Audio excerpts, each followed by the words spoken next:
Jumpmaster Press is proud to bring you this audio recording of The Time Machine by H.G. Wells. Copyright 2024 by Jumpmaster Press. Chapter 1. Introduction. The time traveller, for so it will be convenient to speak of him, was expounding a recondite matter to us. His pale grey eyes shone and twinkled, and his usually pale face was flushed and animated. The fire burnt brightly, and the soft radiance of the incandescent lights in the lilies of silver caught the bubbles that flashed and passed in our glasses. Our chairs, being his patents, embraced and caressed us rather than submitted to be sat upon, and there was that luxurious after-dinner atmosphere when thought runs gracefully free of the trammels of precision. And he put it to us in this way, marking the points with a lean forefinger, as we sat and lazily admired his earnestness over this new paradox, as we thought it, and his fecundity. You must follow me carefully. I shall have to controvert one or two ideas that are almost universally accepted. The geometry, for instance, they taught you at school is founded on a misconception. Is not that rather a large thing to expect us to begin upon? Said Philby, an argumentative person with red hair. I do not mean to ask you to accept anything without reasonable ground for it. You will soon admit as much as I need from you. You know, of course, that a mathematical line, a line of thickness nil, has no real existence. They taught you that? Neither has a mathematical plane. These things are mere abstractions. That is all right, said the psychologist. Nor, having only length, breadth, and thickness, can a cube have a real existence. There I object, said Philby. Of course, a solid body may exist. All real things. So most people think, but wait a moment, can an instantaneous cube exist? Don't follow you, said Philby. Can a cube that does not last for any time at all have a real existence? Philby became pensive.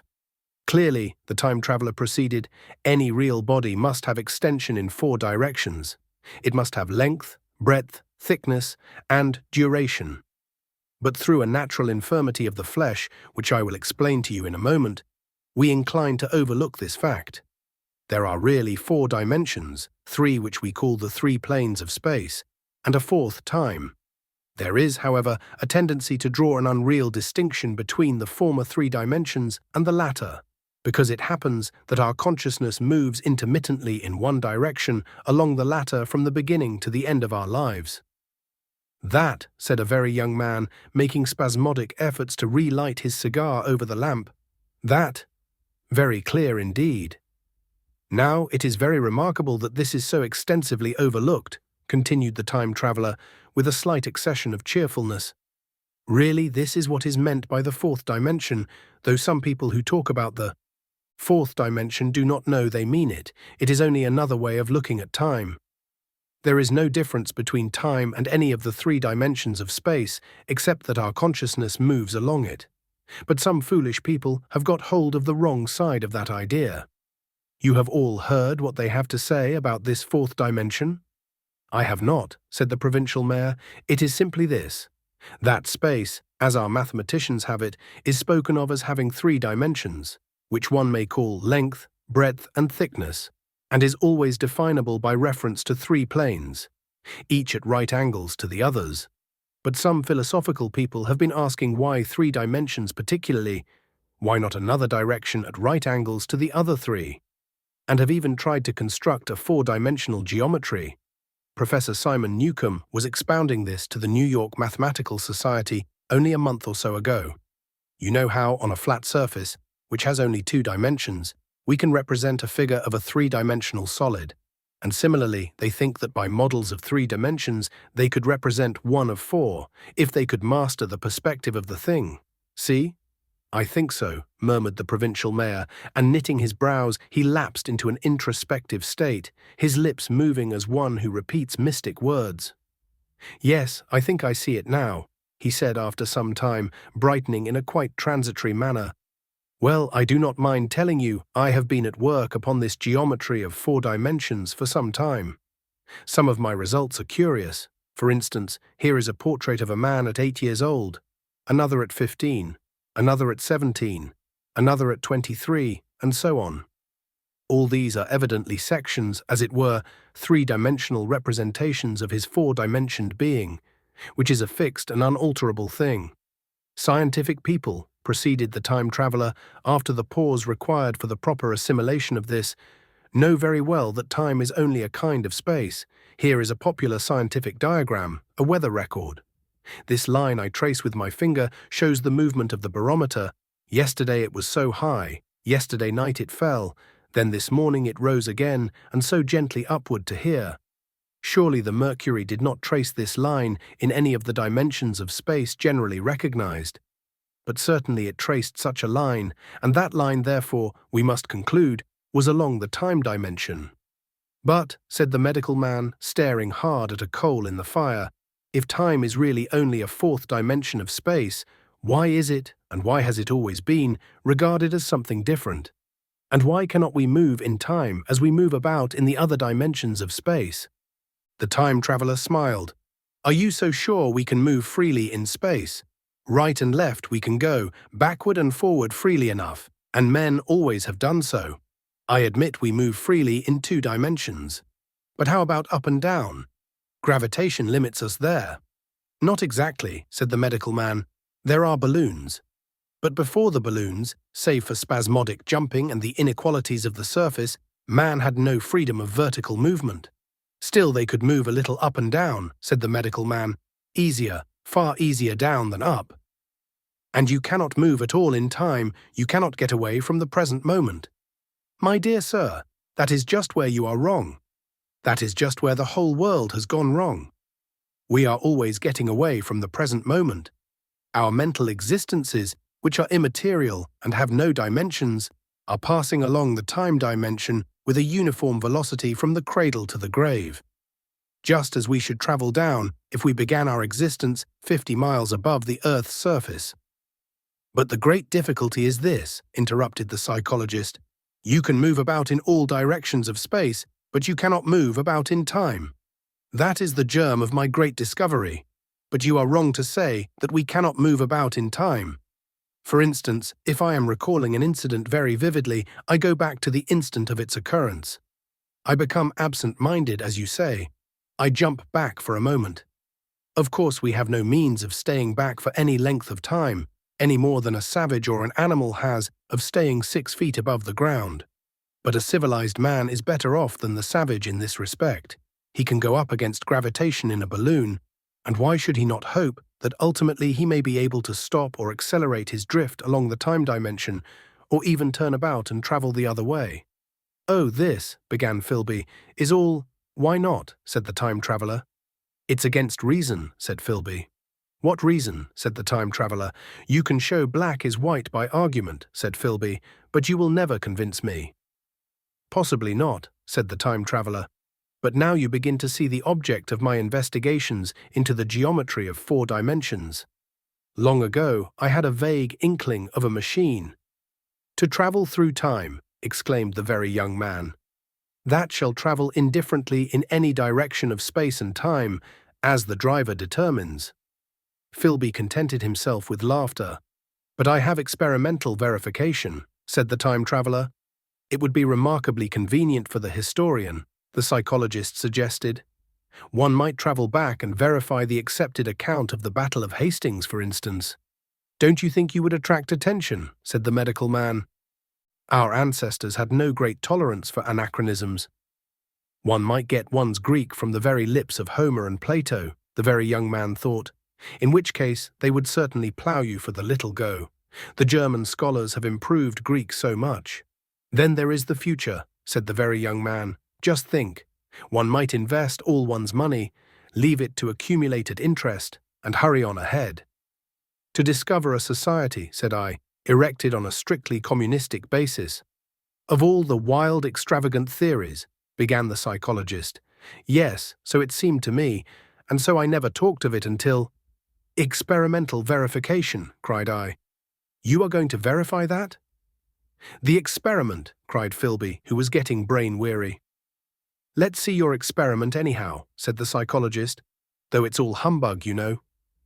The time traveler smiled round at us. Then, still smiling faintly, and with his hands deep in his trousers pockets, he walked slowly out of the room, and we heard his slippers shuffling down the long passage to his laboratory. The psychologist looked at us. "I wonder what he's got." "Some sleight of hand trick or other," said the medical man, and Philby tried to tell us about a conjurer he had seen at Burslem, but before he had finished his preface, the time traveller came back, and Philby's anecdote collapsed. Chapter 2. The Machine. The thing the time traveller held in his hand was a glittering metallic framework, scarcely larger than a small clock, and very delicately made. There was ivory in it, and some transparent crystalline substance. And now I must be explicit, for this that follows, unless his explanation is to be accepted, is an absolutely unaccountable thing. He took one of the small octagonal tables that were scattered about the room and set it in front of the fire, with 2 legs on the hearthrug. On this table he placed the mechanism.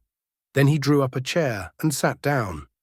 The only other object on the table was a small shaded lamp, the bright light of which fell upon the model. There were also perhaps a dozen candles about, 2 in brass candlesticks upon the mantel and several in sconces, so that the room was brilliantly illuminated. I sat in a low armchair nearest the fire, and I drew this forward so as to be almost between the time traveller and the fireplace. Philby sat behind him, looking over his shoulder. The medical man and the provincial mayor watched him in profile from the right, the psychologist from the left. The very young man stood behind the psychologist. We were all on the alert. It appears incredible to me that any kind of trick, however subtly conceived and however adroitly done, could have been played upon us under these conditions. The time traveller looked at us and then at the mechanism. "Well," said the psychologist. "This little affair," said the time traveller, resting his elbows upon the table and pressing his hands together above the apparatus, "is only a model. It is my plan for a machine to travel through time. You will notice that it looks singularly askew, and that there is an odd twinkling appearance about this bar, as though it was in some way unreal." He pointed to the part with his finger. "Also, here is one little white lever, and here is another." The medical man got up out of his chair and peered into the thing. "It's beautifully made," he said. "It took 2 years to make," retorted the time traveller. Then, when we had all imitated the action of the medical man, he said, "Now I want you clearly to understand that this lever, being pressed over, sends the machine gliding into the future, and this other reverses the motion. This saddle represents the seat of a time traveller. Presently, I am going to press the lever, and off the machine will go. It will vanish, pass into future time, and disappear. Have a good look at the thing. Look at the table too, and satisfy yourselves there is no trickery. I don't want to waste this model and then be told I'm a quack." There was a minute's pause, perhaps. The psychologist seemed about to speak to me, but changed his mind. Then the time traveller put forth his finger towards the lever. "No," he said suddenly, "lend me your hand." And turning to the psychologist, he took that individual's hand in his own and told him to put out his forefinger, so that it was the psychologist himself who sent forth the model time machine on its interminable voyage.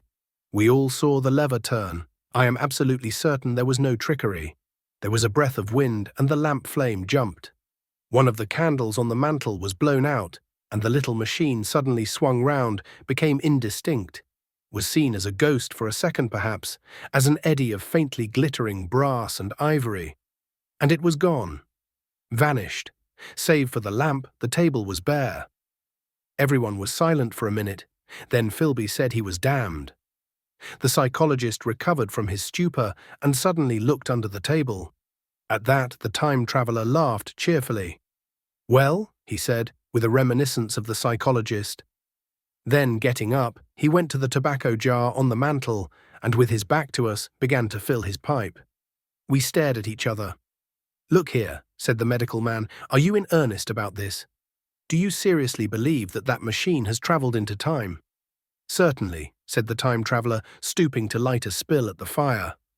Then he turned, lighting his pipe, to look at the psychologist's face. The psychologist, to show that he was not unhinged, helped himself to a cigar and tried to light it uncut. "What is more, I have a big machine nearly finished in there. He indicated the laboratory. And when that is put together, I mean to have a journey on my own account. You mean to say that that machine has travelled into the future, said Philby. Into the future or the past, I don't for certain know which. After an interval, the psychologist had an inspiration. It must have gone into the past if it has gone anywhere, he said. Why? Said the time traveller. Because I presume that it has not moved in space, and if it travelled into the future, it would still be here all this time, since it must have travelled through this time. But, said I, if it travelled into the past, it would have been visible when we came first into this room, and last Thursday when we were here, and the Thursday before that, and so forth. Serious objections, remarked the provincial mayor with an air of impartiality, turning towards the time traveller. Not a bit, said the time traveller, and to the psychologist, you think. You can explain that. It's presentation below the threshold, you know, diluted presentation. Of course, said the psychologist, and reassured us. That's a simple point of psychology. I should have thought of it. It's plain enough, and helps the paradox delightfully. We cannot see it, nor can we appreciate this machine any more than we can the spoke of a wheel spinning or a bullet flying through the air. If it is travelling through time 50 times or 100 times faster than we are, if it gets through a minute while we get through a second, the impression it creates will of course be only 1/50th or 100th of what it would make if it were not travelling in time. That's plain enough. He passed his hand through the space in which the machine had been. You see, he said, laughing. We sat and stared at the vacant table for a minute or so. Then the time traveller asked us what we thought of it all. It sounds plausible enough tonight, said the medical man, but wait until tomorrow. Wait for the common sense of the morning. Would you like to see the time machine itself? Asked the time traveller. And therewith, taking the lamp in his hand, he led the way down the long, draughty corridor to his laboratory. I remember vividly the flickering light, his queer, broad head in silhouette, the dance of the shadows, how we all followed him, puzzled but incredulous, and how there in the laboratory we beheld a larger edition of the little mechanism which we had seen vanish from before our eyes. Parts were of nickel, parts of ivory, parts had certainly been filed or sawn out of rock crystal. The thing was generally complete, but the twisted crystalline bars lay unfinished upon the bench beside some sheets of drawings, and I took one up for a better look at it. Quartz it seemed to be. Look here, said the medical man, are you perfectly serious? Or is this a trick, like that ghost you showed us last Christmas? Upon that machine, said the time traveller, holding the lamp aloft, I intend to explore time. Is that plain? I was never more serious in my life. None of us quite knew how to take it. I caught Philby's eye over the shoulder of the medical man, and he winked at me solemnly. Chapter 3. The Time Traveller Returns. I think that at that time, none of us quite believed in the time machine. The fact is, the time traveller was one of those men who are too clever to be believed. You never felt that you saw all round him. You always suspected some subtle reserve, some ingenuity in ambush, behind his lucid frankness. Had Philby shown the model and explained the matter in the time traveller's words, we should have shown him far less skepticism. For we should have perceived his motives. A pork butcher could understand Philby, but the time traveller had more than a touch of whim among his elements, and we distrusted him. Things that would have made the fame of a less clever man seem tricks in his hands. It is a mistake to do things too easily. The serious people who took him seriously never felt quite sure of his deportment. They were somehow aware that trusting their reputations for judgment with him was like furnishing a nursery with eggshell china. So I don't think any of us said very much about time travelling in the interval between that Thursday and the next, though its odd potentialities ran, no doubt, in most of our minds. Its plausibility, that is, its practical incredibleness, the curious possibilities of anachronism and of utter confusion it suggested. For my own part, I was particularly preoccupied with the trick of the model, that I remember discussing with the medical man whom I met on Friday at the Linnean. He said he had seen a similar thing at Tübingen and laid considerable stress on the blowing out of the candle. But how the trick was done, he could not explain. The next Thursday I went again to Richmond. I suppose I was one of the time traveller's most constant guests, and arriving late, found 4 or 5 men already assembled in his drawing room. The medical man was standing before the fire with a sheet of paper in one hand and his watch in the other. I looked round for the time traveller and, "It's 7:30 now," said the medical man. "I suppose we'd better have dinner." "Where's?" said I, naming our host. "You've just come. It's rather odd. He's unavoidably detained. He asks me in this note to lead off with dinner at 7 if he's not back. Says he'll explain when he comes." "It seems a pity to let the dinner spoil," said the editor of a well-known daily paper, and thereupon the doctor rang the bell. The psychologist was the only person besides the doctor and myself who had attended the previous dinner. The other men were blank. The editor aforementioned, a certain journalist, and another, a quiet, shy man with a beard, whom I didn't know, and who, as far as my observation went, never opened his mouth all the evening. There was some speculation at the dinner table about the time traveller's absence, and I suggested time travelling in a half-jocular spirit. The editor wanted that explained to him, and the psychologist volunteered a wooden account of the ingenious paradox and trick we had witnessed that day week. He was in the midst of his exposition when the door from the corridor opened slowly and without noise. I was facing the door and saw it first. "Hello," I said, at last, and the door opened wider and the time traveller stood before us. I gave a cry of surprise. "Good heavens, man, what's the matter?" cried the medical man who saw him next, and the whole tableful turned towards the door. He was in an amazing plight. His coat was dusty and dirty and smeared with green down the sleeves, his hair disordered, and as it seemed to me greyer, either with dust and dirt or because its colour had actually faded. His face was ghastly pale, his chin had a brown cut on it, a cut half-healed. His expression was haggard and drawn, as by intense suffering. For a moment he hesitated in the doorway, as if he had been dazzled by the light. Then he came into the room. He walked with just such a limp as I have seen in footsore tramps. We stared at him in silence, expecting him to speak.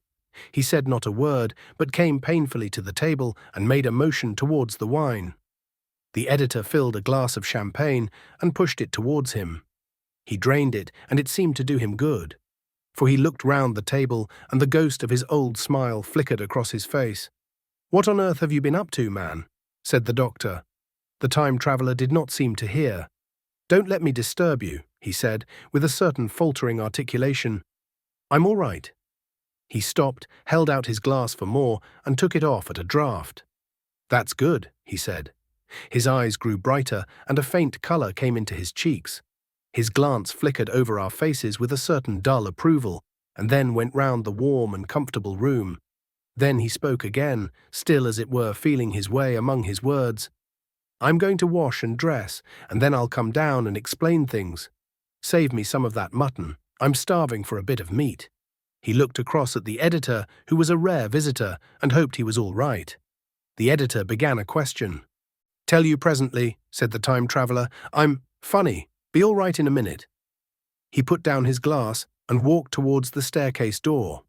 Again I remarked his lameness and the soft padding sound of his footfall, and standing up in my place, I saw his feet as he went out. He had nothing on them but a pair of tattered, blood-stained socks. Then the door closed upon him. I had half a mind to follow, till I remembered how he detested any fuss about himself. For a minute, perhaps, my mind was wool-gathering. Then, "Remarkable behaviour of an eminent scientist," I heard the editor say, thinking, after his wont, in headlines. And this brought my attention back to the bright dinner table. "What's the game?" said the journalist. "Has he been doing the amateur cadger? I don't follow." I met the eye of the psychologist and read my own interpretation in his face. I thought of the time traveller limping painfully upstairs. I don't think anyone else had noticed his lameness. The first to recover completely from this surprise was the medical man, who rang the bell. The time traveller hated to have servants waiting at dinner for a hot plate. At that, the editor turned to his knife and fork with a grunt, and the silent man followed suit. The dinner was resumed. Conversation was exclamatory for a little while, with gaps of wonderment, and then the editor got fervent in his curiosity. "Does our friend eke out his modest income with a crossing?" Or has he his Nebuchadnezzar phases? He inquired.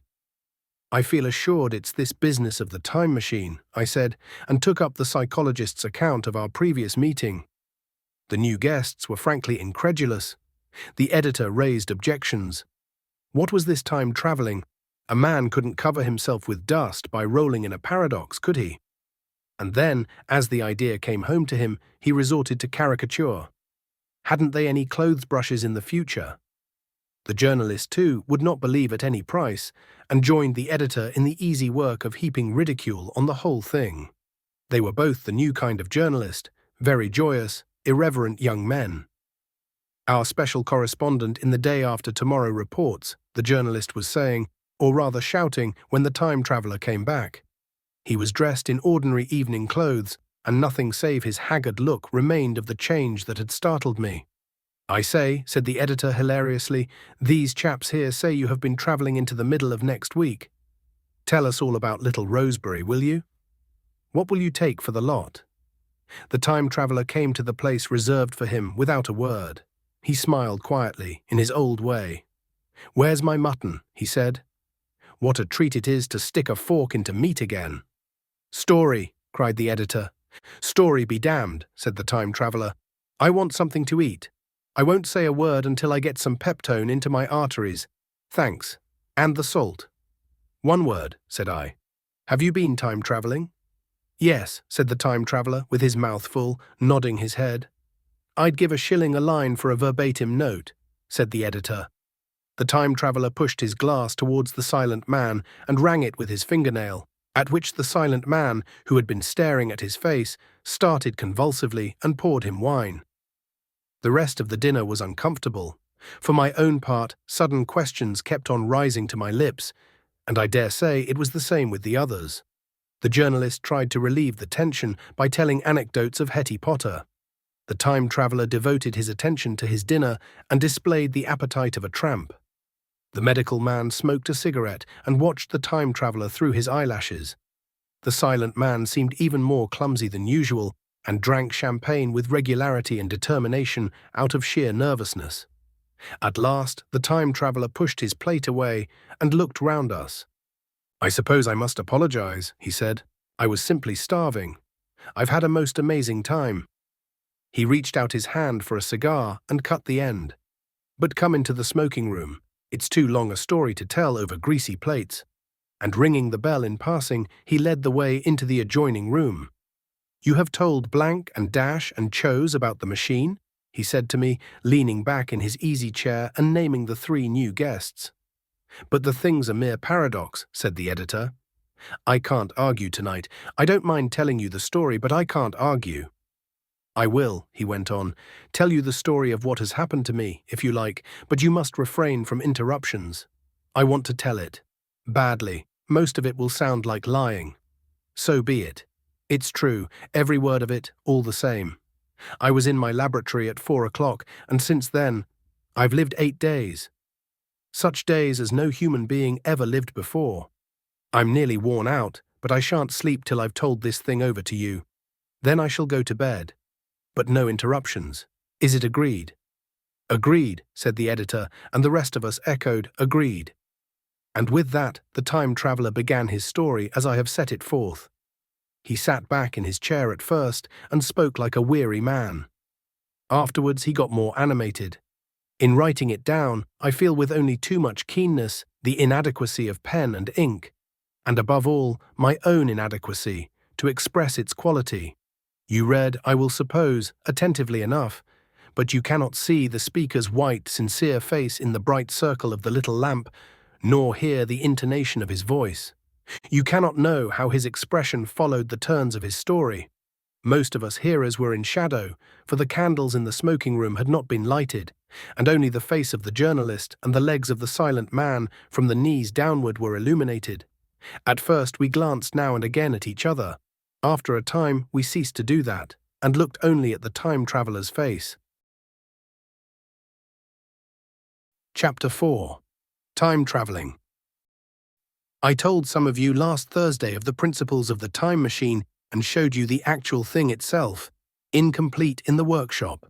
There it is now, a little travel-worn, truly, and one of the ivory bars is cracked and a brass rail bent. But the rest of it's sound enough. I expected to finish it on Friday, but on Friday, when the putting together was nearly done, I found that one of the nickel bars was exactly 1 inch too short, and this I had to get remade, so that the thing was not complete until this morning. It was at 10 o'clock today that the first of all time machines began its career. I gave it a last tap, tried all the screws again, put one more drop of oil on the quartz rod, and sat myself in the saddle. I suppose a suicide who holds a pistol to his skull feels much the same wonder at what will come next as I felt then. I took the starting lever in one hand and the stopping one in the other, pressed the first and almost immediately the second. I seemed to reel, I felt a nightmare sensation of falling, and looking round, I saw the laboratory exactly as before. Had anything happened? For a moment I suspected that my intellect had tricked me. Then I noted the clock. A moment before, as it seemed, it had stood at a minute or so past 10. Now it was nearly 3:30. I drew a breath, set my teeth, gripped the starting lever with both hands, and went off with a thud. The laboratory got hazy and went dark. Mrs. Watchett came in and walked, apparently without seeing me, towards the garden door. I suppose it took her a minute or so to traverse the place, but to me, she seemed to shoot across the room like a rocket. I pressed the lever over to its extreme position. The night came like the turning out of a lamp, and in another moment came tomorrow. The laboratory grew faint and hazy, then fainter and ever fainter. Tomorrow night came black, then day again, night again, day again, faster and faster still. An eddying murmur filled my ears, and a strange, dumb confusedness descended on my mind. I am afraid I cannot convey the peculiar sensations of time traveling. They are excessively unpleasant. There is a feeling exactly like that one has upon a switchback, of a helpless, headlong motion. I felt the same horrible anticipation, too, of an imminent smash. As I put on pace, night followed day like the flapping of a black wing. The dim suggestion of the laboratory seemed presently to fall away from me, and I saw the sun hopping swiftly across the sky, leaping it every minute, and every minute marking a day. I supposed the laboratory had been destroyed and I had come into the open air. I had a dim impression of scaffolding, but I was already going too fast to be conscious of any moving things. The slowest snail that ever crawled dashed by too fast for me. The twinkling succession of darkness and light was excessively painful to the eye. Then, in the intermittent darknesses, I saw the moon spinning swiftly through her quarters from new to full, and had a faint glimpse of the circling stars. Presently, as I went on, still gaining velocity, the palpitation of night and day merged into one continuous greyness. The sky took on a wonderful deepness of blue, a splendid luminous colour like that of early twilight. The jerking sun became a streak of fire, a brilliant arch in space, the moon a fainter fluctuating band, and I could see nothing of the stars, save now and then a brighter circle flickering in the blue. The landscape was misty and vague. I was still on the hillside upon which this house now stands, and the shoulder rose above me grey and dim. I saw trees growing and changing like puffs of vapour, now brown, now green. They grew, spread, shivered and passed away. I saw huge buildings rise up faint and fair, and pass like dreams. The whole surface of the earth seemed changed, melting and flowing under my eyes. The little hands upon the dials that registered my speed raced round faster and faster. Presently I noted that the sunbelt swayed up and down from solstice to solstice in a minute or less, and that consequently my pace was over a year a minute. And minute by minute the white snow flashed across the world and vanished, and was followed by the bright, brief green of spring. The unpleasant sensations of the start were less poignant now. They merged at last into a kind of hysterical exhilaration. I remarked, indeed, a clumsy swaying of the machine for which I was unable to account. But my mind was too confused to attend to it, so with a kind of madness growing upon me, I flung myself into futurity.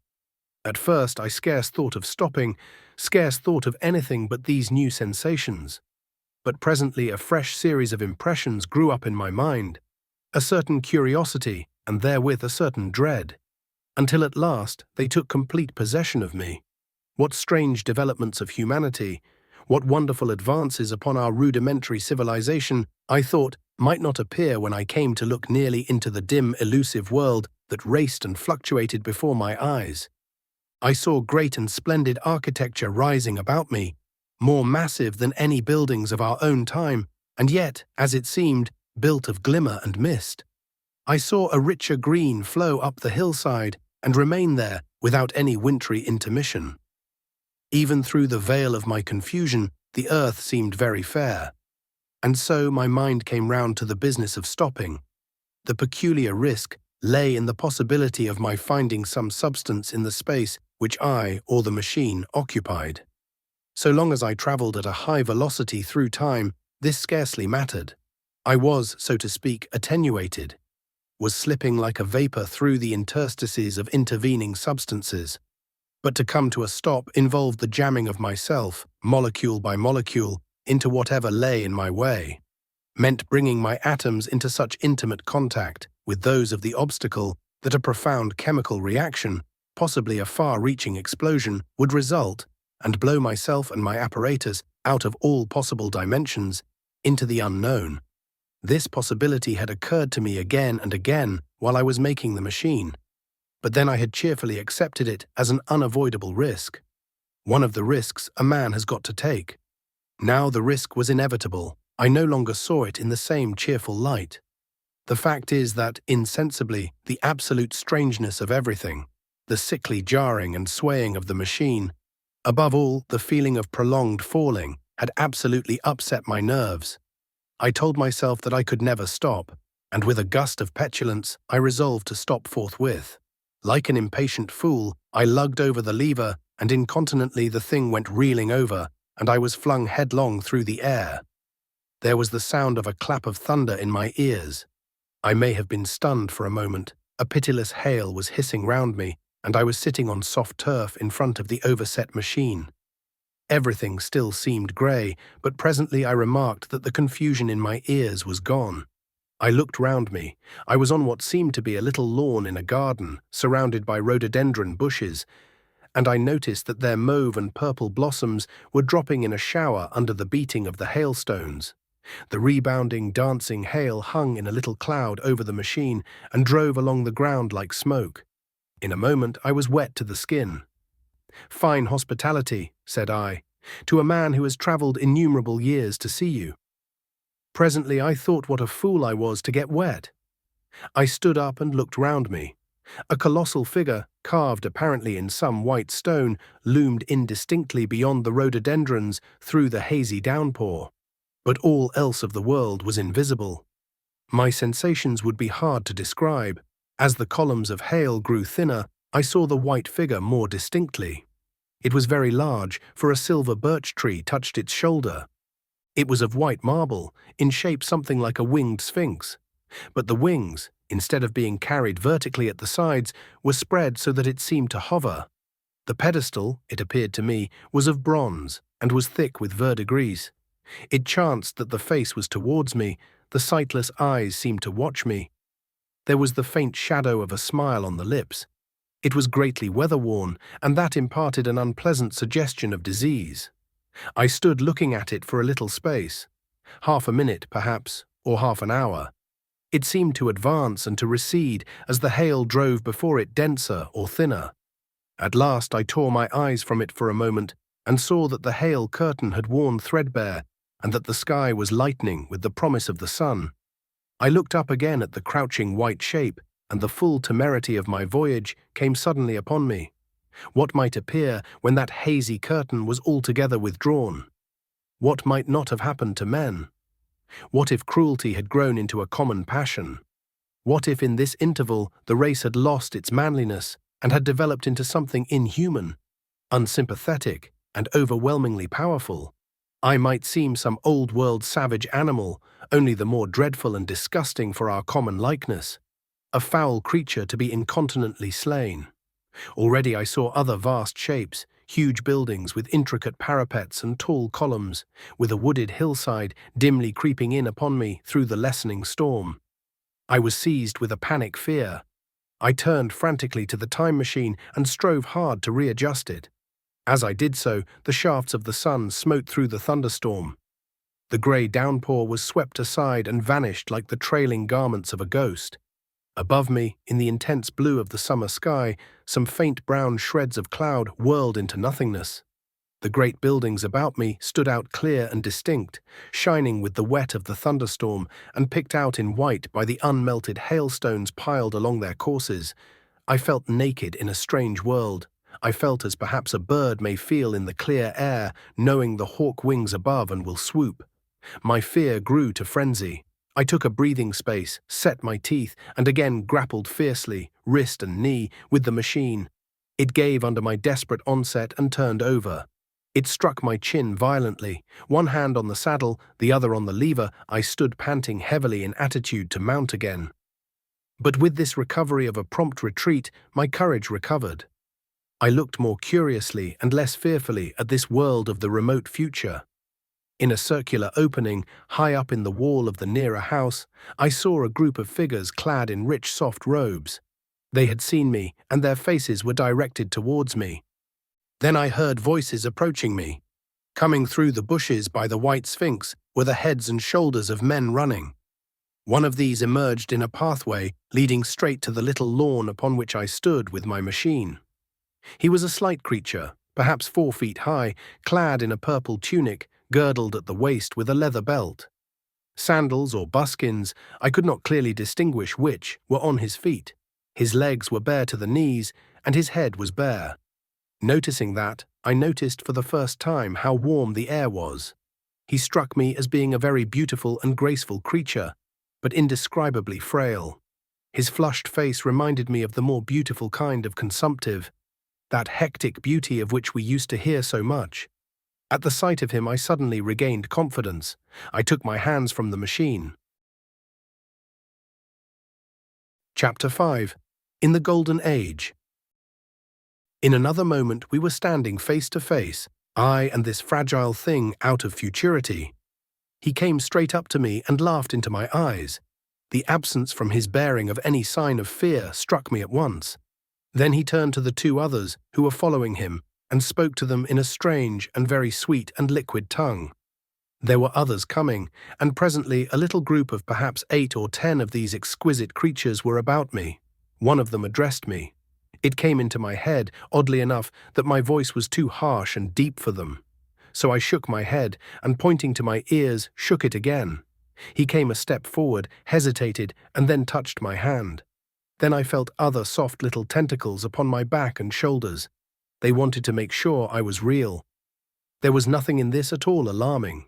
Indeed, there was something in these pretty little people that inspired confidence, a graceful gentleness, a certain childlike ease, and besides, they looked so frail that I could fancy myself flinging the whole dozen of them about like ninepins. But I made a sudden motion to warn them when I saw their little pink hands feeling at the time machine. Happily then, when it was not too late, I thought of a danger I had hitherto forgotten, and reaching over the bars of the machine, I unscrewed the little levers that would set it in motion and put these in my pocket. Then I turned again to see what I could do in the way of communication.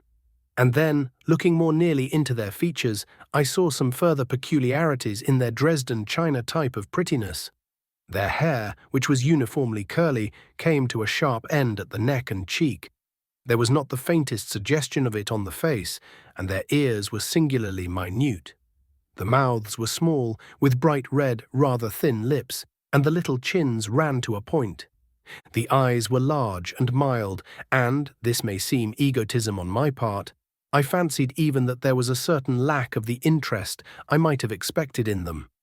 As they made no effort to communicate with me, but simply stood round me smiling and speaking in soft cooing notes to each other, I began the conversation. I pointed to the time machine and to myself. Then, hesitating for a moment how to express time, I pointed to the sun. At once a quaintly pretty little figure in checkered purple and white followed my gesture and then astonished me by imitating the sound of thunder. For a moment I was staggered, though the import of his gesture was plain enough. The question had come into my mind abruptly. Were these creatures fools?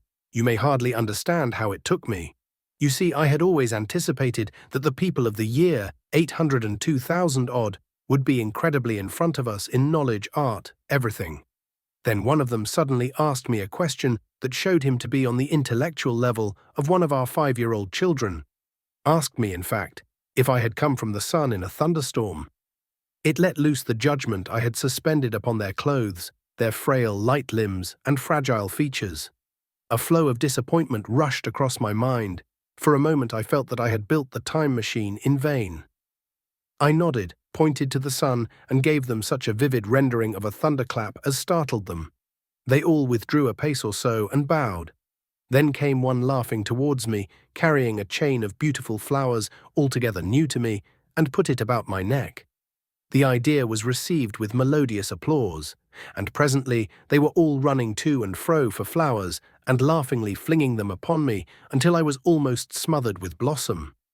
You who have never seen the like can scarcely imagine what delicate and wonderful flowers countless years of culture had created.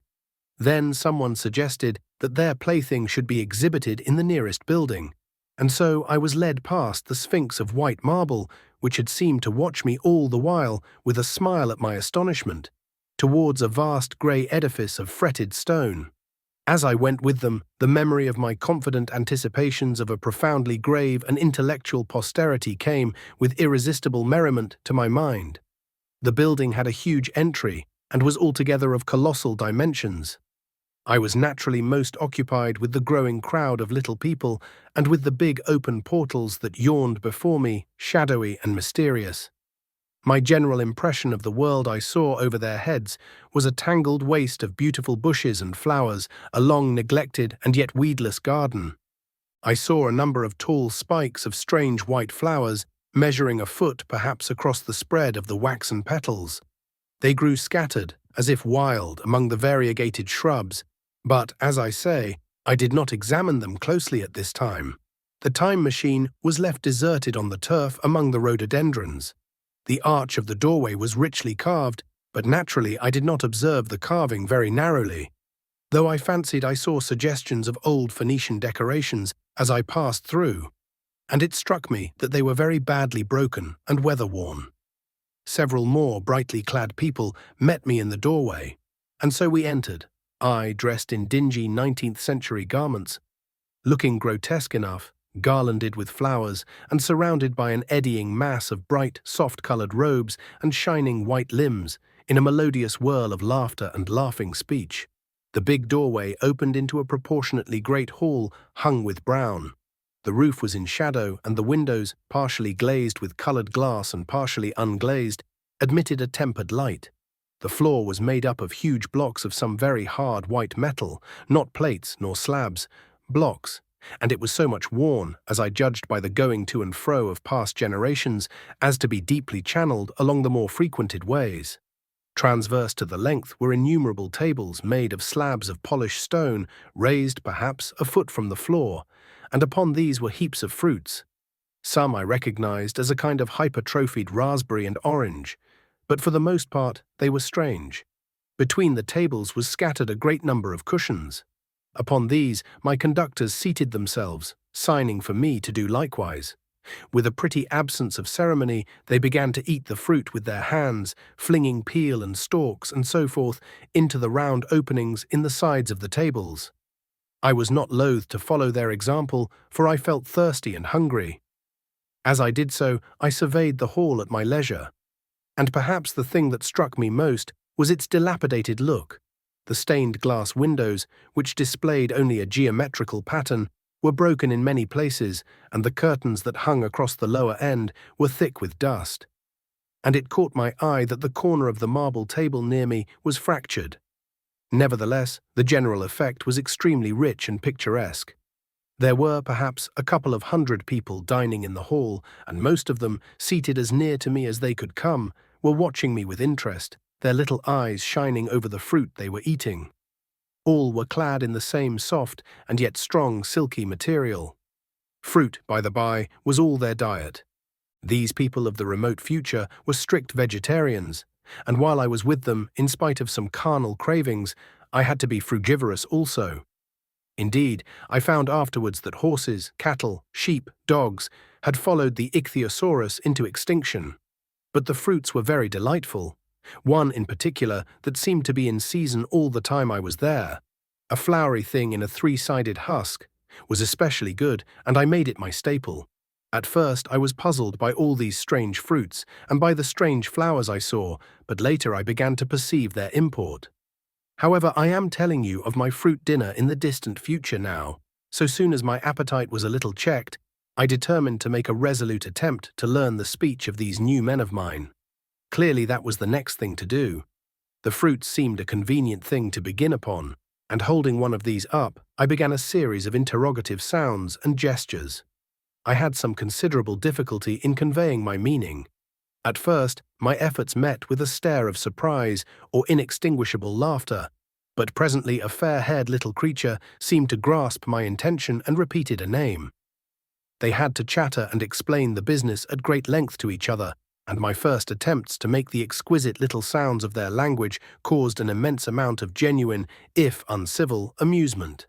However, I felt like a schoolmaster amidst children, and persisted, and presently I had a score of noun substantives at least at my command, and then I got to demonstrative pronouns, and even the verb to eat. But it was slow work, and the little people soon tired and wanted to get away from my interrogations, so I determined, rather of necessity, to let them give their lessons in little doses when they felt inclined.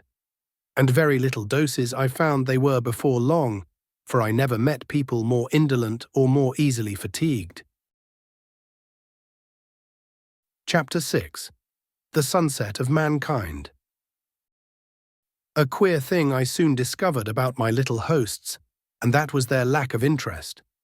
They would come to me with eager cries of astonishment, like children. But like children they would soon stop examining me and wander away after some other toy. The dinner and my conversational beginnings ended, I noted for the first time that almost all those who had surrounded me at first were gone. It is odd, too, how speedily I came to disregard these little people. I went out through the portal into the sunlit world again as soon as my hunger was satisfied. I was continually meeting more of these men of the future who would follow me a little distance, chatter and laugh about me, and having smiled and gesticulated in a friendly way, leave me again to my own devices. The calm of evening was upon the world as I emerged from the great hall, and the scene was lit by the warm glow of the setting sun. At first, things were very confusing. Everything was so entirely different from the world I had known, even the flowers. The big building I had left was situated on the slope of a broad river valley, but the Thames had shifted, perhaps, a mile from its present position. I resolved to mount to the summit of a crest, perhaps a mile and a half away, from which I could get a wider view of this our planet in the year 802,701 AD. For that, I should explain, was the date the little dials of my machine recorded.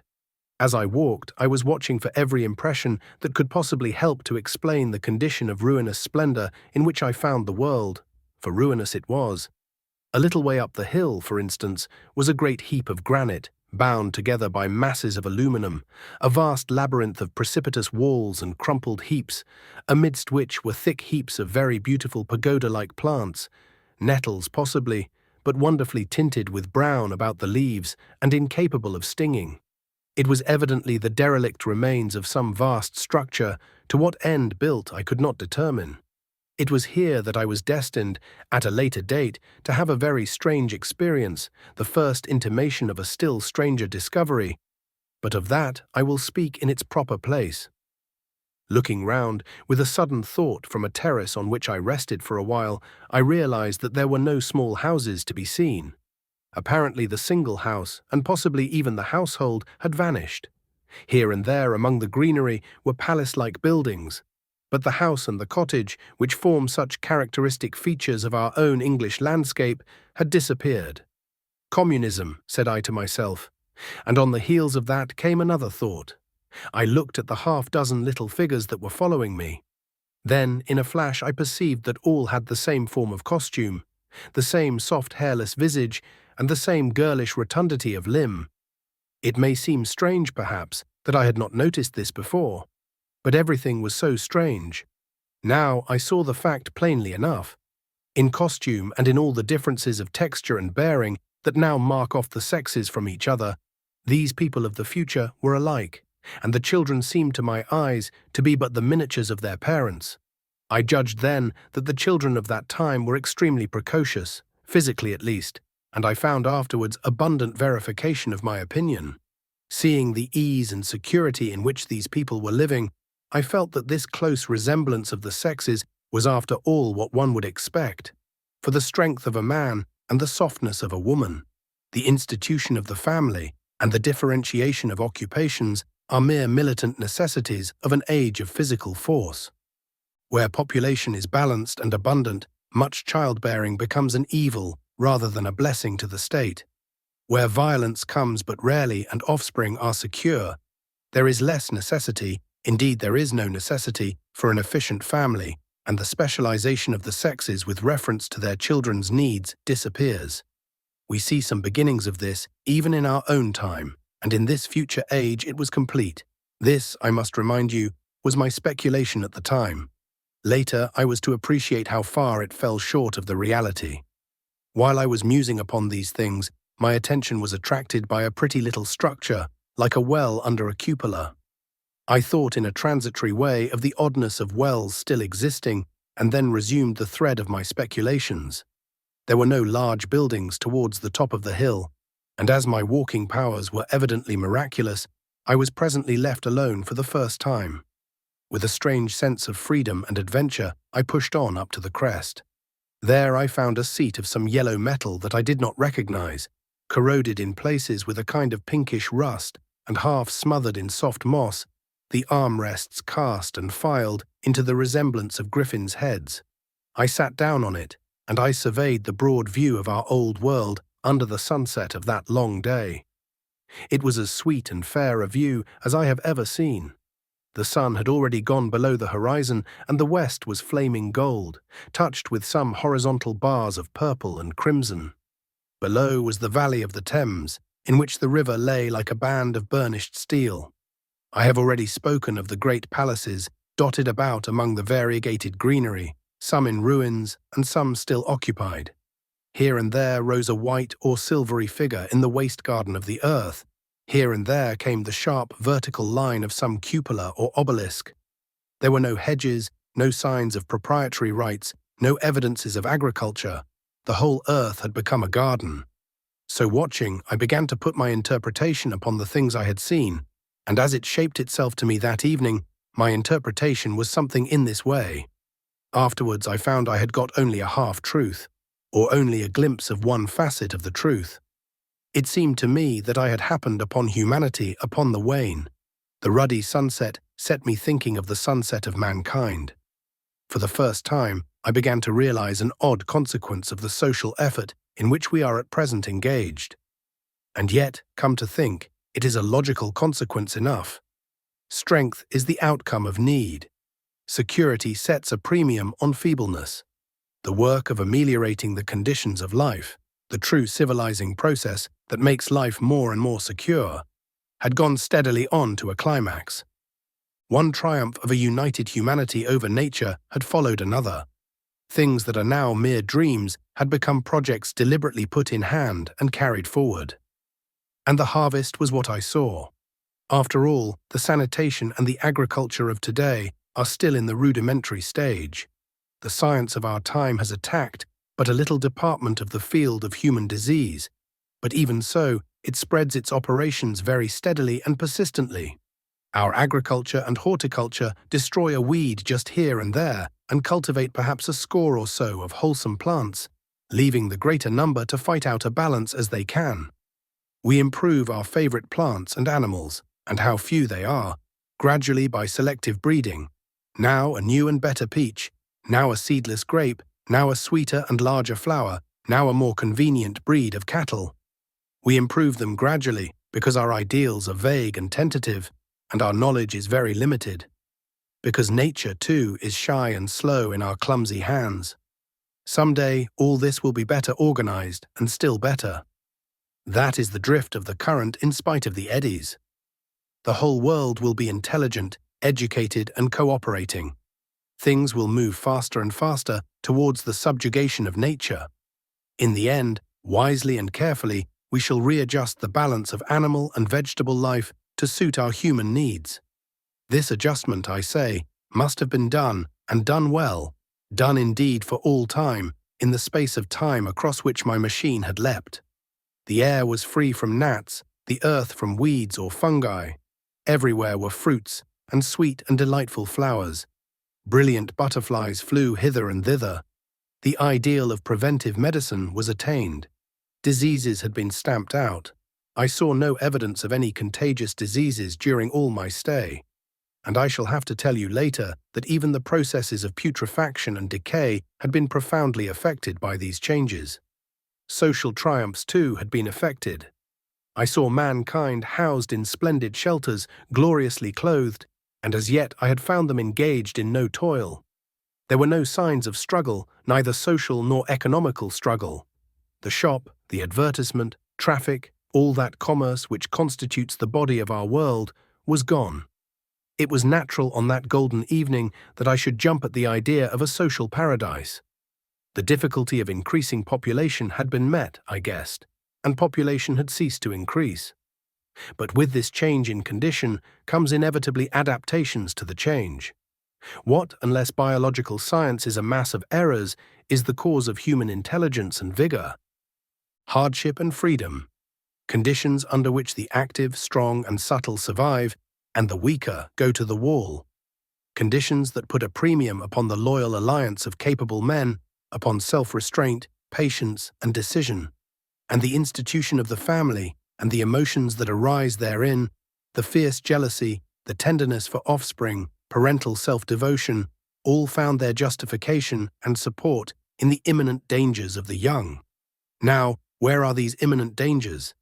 There is a sentiment arising, and it will grow, against connubial jealousy, against fierce maternity, against passion of all sorts. Unnecessary things now, and things that make us uncomfortable. Savage survivals, discords in a refined and pleasant life.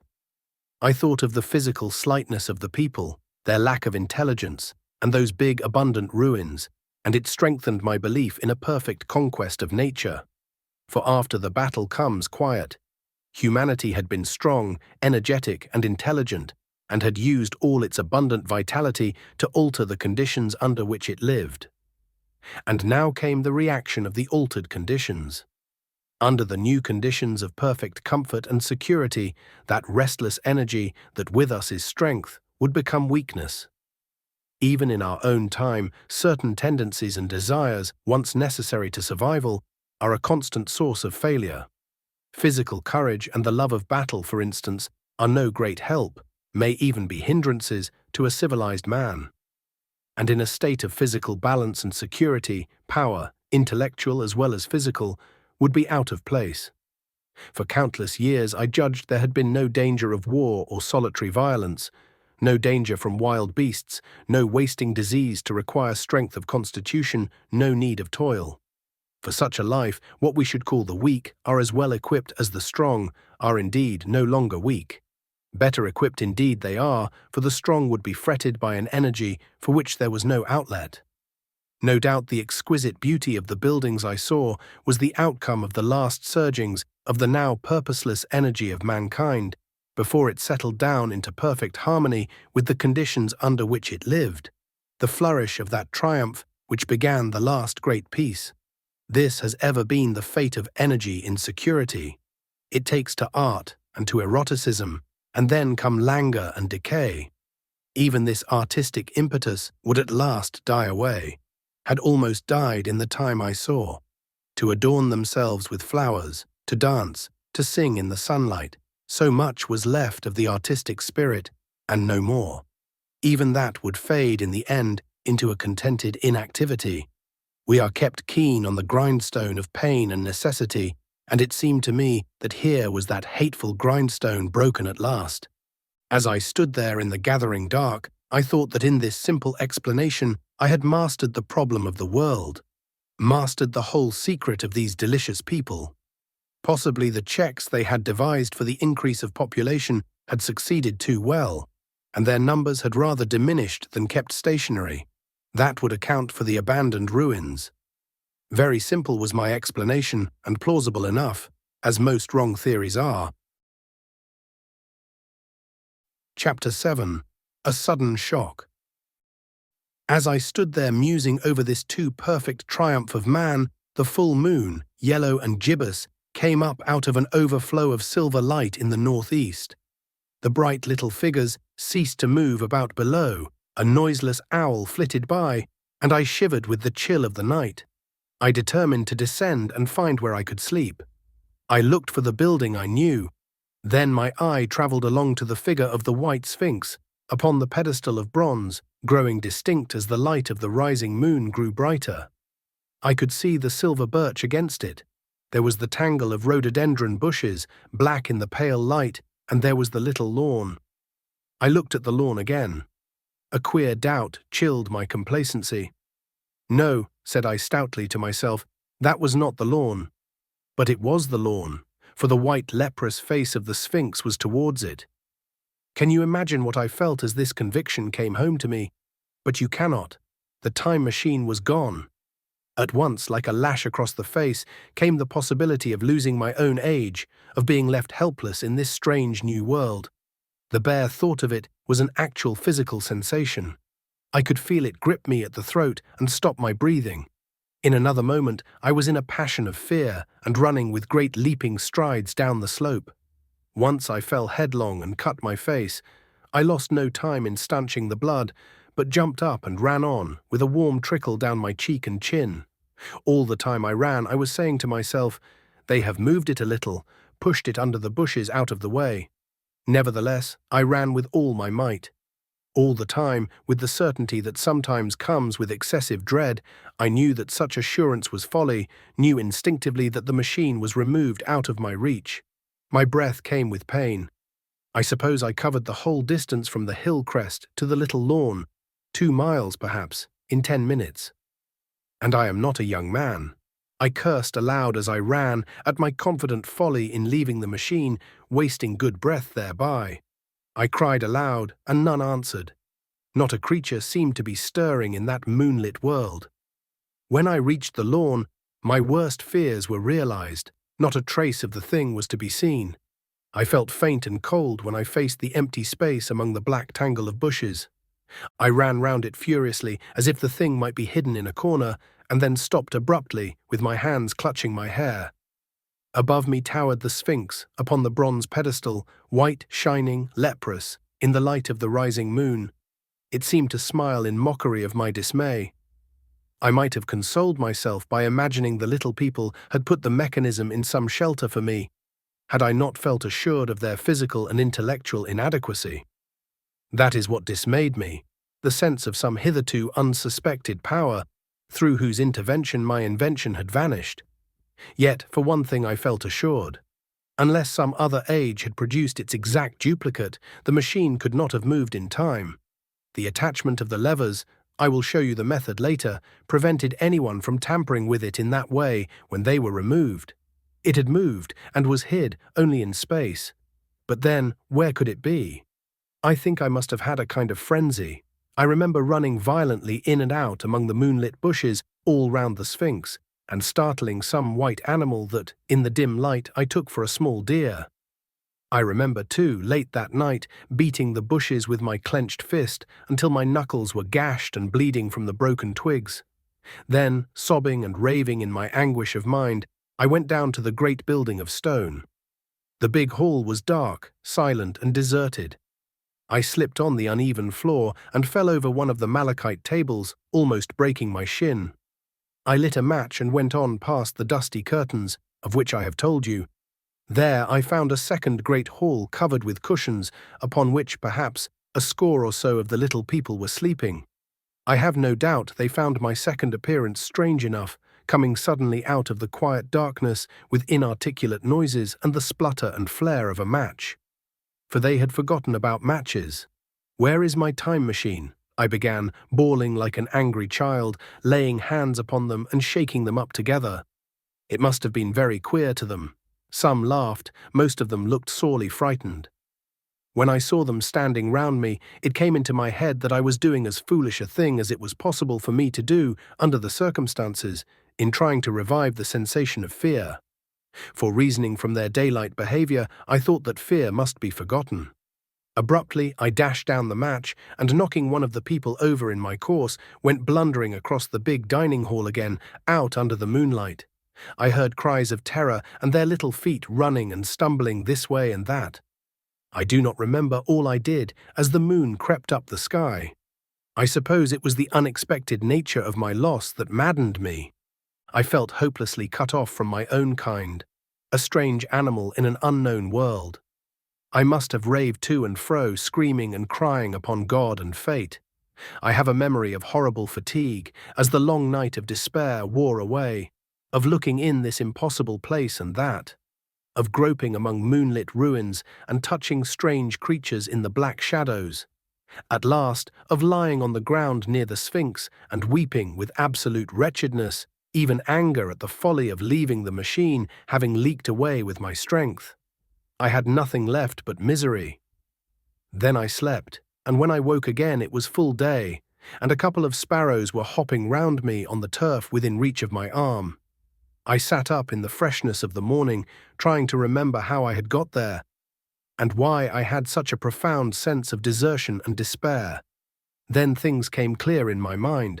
With the plain, reasonable daylight, I could look my circumstances fairly in the face. I saw the wild folly of my frenzy overnight, and I could reason with myself. Suppose the worst, I said. Suppose the machine altogether lost, perhaps destroyed. It behooves me to be calm and patient, to learn the way of the people, to get a clear idea of the method of my loss and the means of getting materials and tools, so that in the end, perhaps, I may make another. That would be my only hope, a poor hope, perhaps, but better than despair, and after all, it was a beautiful and curious world. But probably the machine had only been taken away. Still, I must be calm and patient, find its hiding place, and recover it by force or cunning. And with that I scrambled to my feet and looked about me, wondering where I could bathe.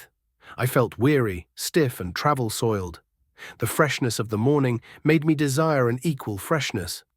I had exhausted my emotion. Indeed, as I went about my business, I found myself wondering at my intense excitement overnight. I made a careful examination of the ground about the little lawn. I wasted some time in futile questionings, conveyed as well as I was able to such of the little people as came by. They all failed to understand my gestures, some were simply stolid, some thought it was a jest and laughed at me. I had the hardest task in the world to keep my hands off their pretty laughing faces. It was a foolish impulse, but the devil begotten of fear and blind anger was ill-curbed and still eager to take advantage of my perplexity. The turf gave better counsel. I found a groove ripped in it, about midway between the pedestal of the Sphinx and the marks of my feet, where, on arrival, I had struggled with the overturned machine. There were other signs of removal about, with queer narrow footprints like those I could imagine made by a sloth. This directed my closer attention to the pedestal. It was, as I think I have said, of bronze. It was not a mere block, but highly decorated with deep-framed panels on either side. I went and rapped at these. The pedestal was hollow. Examining the panels with care, I found them discontinuous with the frames. There were no handles or keyholes, but possibly the panels, if they were doors, as I supposed, opened from within. One thing was clear enough to my mind. It took no very great mental effort to infer that my time machine was inside that pedestal, but how it got there was a different problem. I saw the heads of two orange-clad people coming through the bushes and under some blossom-covered apple trees towards me. I turned smiling to them and beckoned them to me. They came, and then, pointing to the bronze pedestal, I tried to intimate my wish to open it. But at my first gesture towards this, they behaved very oddly. I don't know how to convey their expression to you. Suppose you were to use a grossly improper gesture to a delicate-minded woman, it is how she would look. They went off as if they had received the last possible insult. I tried a sweet-looking little chap in white next, with exactly the same result. Somehow his manner made me feel ashamed of myself. But as you know, I wanted the time machine, and I tried him once more. As he turned off, like the others, my temper got the better of me.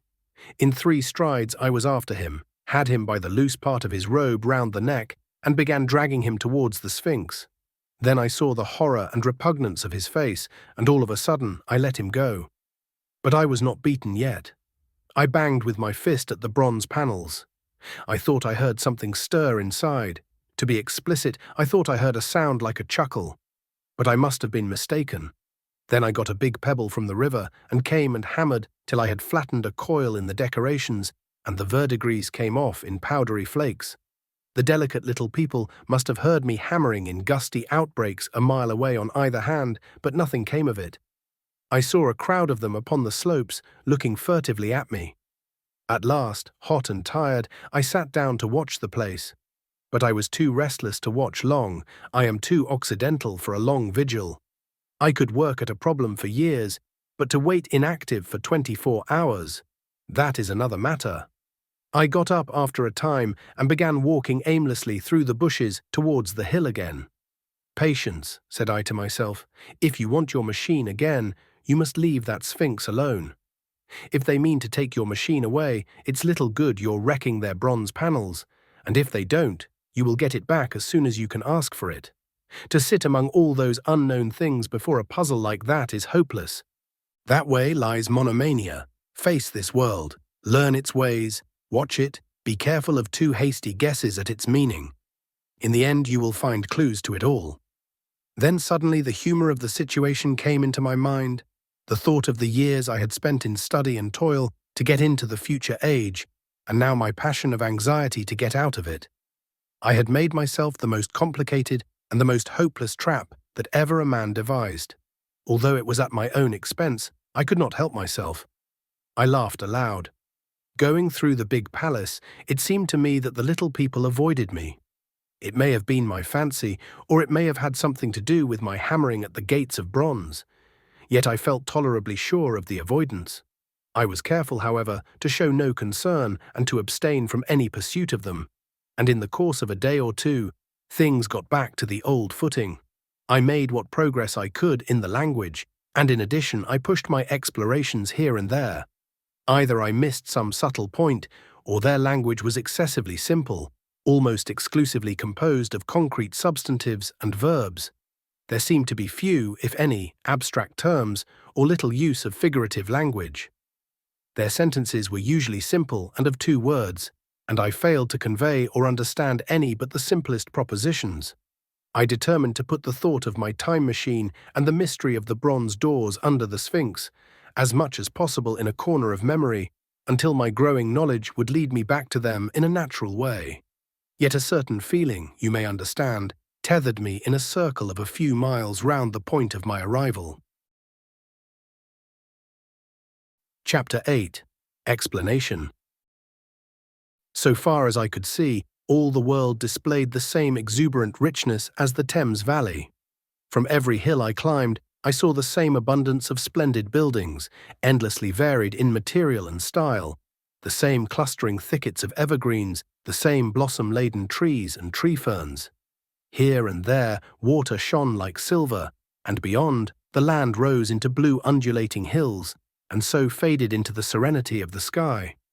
A peculiar feature which presently attracted my attention was the presence of certain circular wells, several, as it seemed to me, of a very great depth. One lay by the path up the hill which I had followed during my first walk. Like the others, it was rimmed with bronze, curiously wrought and protected by a little cupola from the rain. Sitting by the side of these wells and peering down into the shafted darkness, I could see no gleam of water, nor could I start any reflection with a lighted match. But in all of them I heard a certain sound. A thud, thud, thud, like the beating of some big engine, and I discovered, from the flaring of my matches, that a steady current of air set down the shafts. Further, I threw a scrap of paper into the throat of one, and, instead of fluttering slowly down, it was at once sucked swiftly out of sight. After a time, too, I came to connect these wells with tall towers standing here and there upon the slopes. For above them there was often just such a flicker in the air as one sees on a hot day above a sun-scorched beach. Putting things together, I reached a strong suggestion of an extensive system of subterranean ventilation whose true import it was difficult to imagine. I was at first inclined to associate it with the sanitary apparatus of these people. It was an obvious conclusion, but it was absolutely wrong. And here I must admit that I learnt very little of drains and bells and modes of conveyance and the like conveniences during my time in this real future. In some of these visions of utopias and coming times which I have read, there is a vast amount of detail about building and social arrangements and so forth. But while such details are easy enough to obtain when the whole world is contained in one's imagination, they are altogether inaccessible to a real traveller amid such realities as I found here. Conceive the tale of London which a Negro, fresh from Central Africa, would take back to his tribe. What would he know of railway companies, of social movements, of telephone and telegraph wires, of the parcels delivery company and postal orders and the like? Yet we, at least, should be willing enough to explain these things to him. And even of what he knew, how much could he make his untravelled friend either apprehend or believe? Then think how narrow the gap between a Negro and a white man of our own times, and how wide the interval between myself and these of the Golden Age. I was sensible of much which was unseen and which contributed to my comfort. But save for a general impression of automatic organization, I fear I can convey very little of the difference to your mind. In the matter of sepulture, for instance, I could see no signs of crematoria nor anything suggestive of tombs. But it occurred to me that possibly there might be cemeteries or crematoria somewhere beyond the range of my explorings. This, again, was a question I deliberately put to myself, and my curiosity was at first entirely defeated upon the point. The thing puzzled me, and I was led to make a further remark, which puzzled me still more. That aged and infirm among this people there were none. I must confess that my satisfaction with my first theories of an automatic civilization and a decadent humanity did not long endure. Yet I could think of no other. Let me put my difficulties. The several big palaces I had explored were mere living places, great dining halls and sleeping apartments.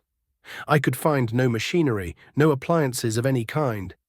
Yet these people were clothed in pleasant fabrics that must at times need renewal, and their sandals, though undecorated, were fairly complex specimens of metalwork. Somehow such things must be made, and the little people displayed no vestige of a creative tendency. There were no shops, no workshops, no sign of importations among them. They spent all their time in playing gently, in bathing in the river, in making love in a half-playful fashion, in eating fruit and sleeping. I could not see how things were kept going. Then, again, about the time machine. Something, I knew not what, had taken it into the hollow pedestal of the White Sphinx. Why? For the life of me I could not imagine.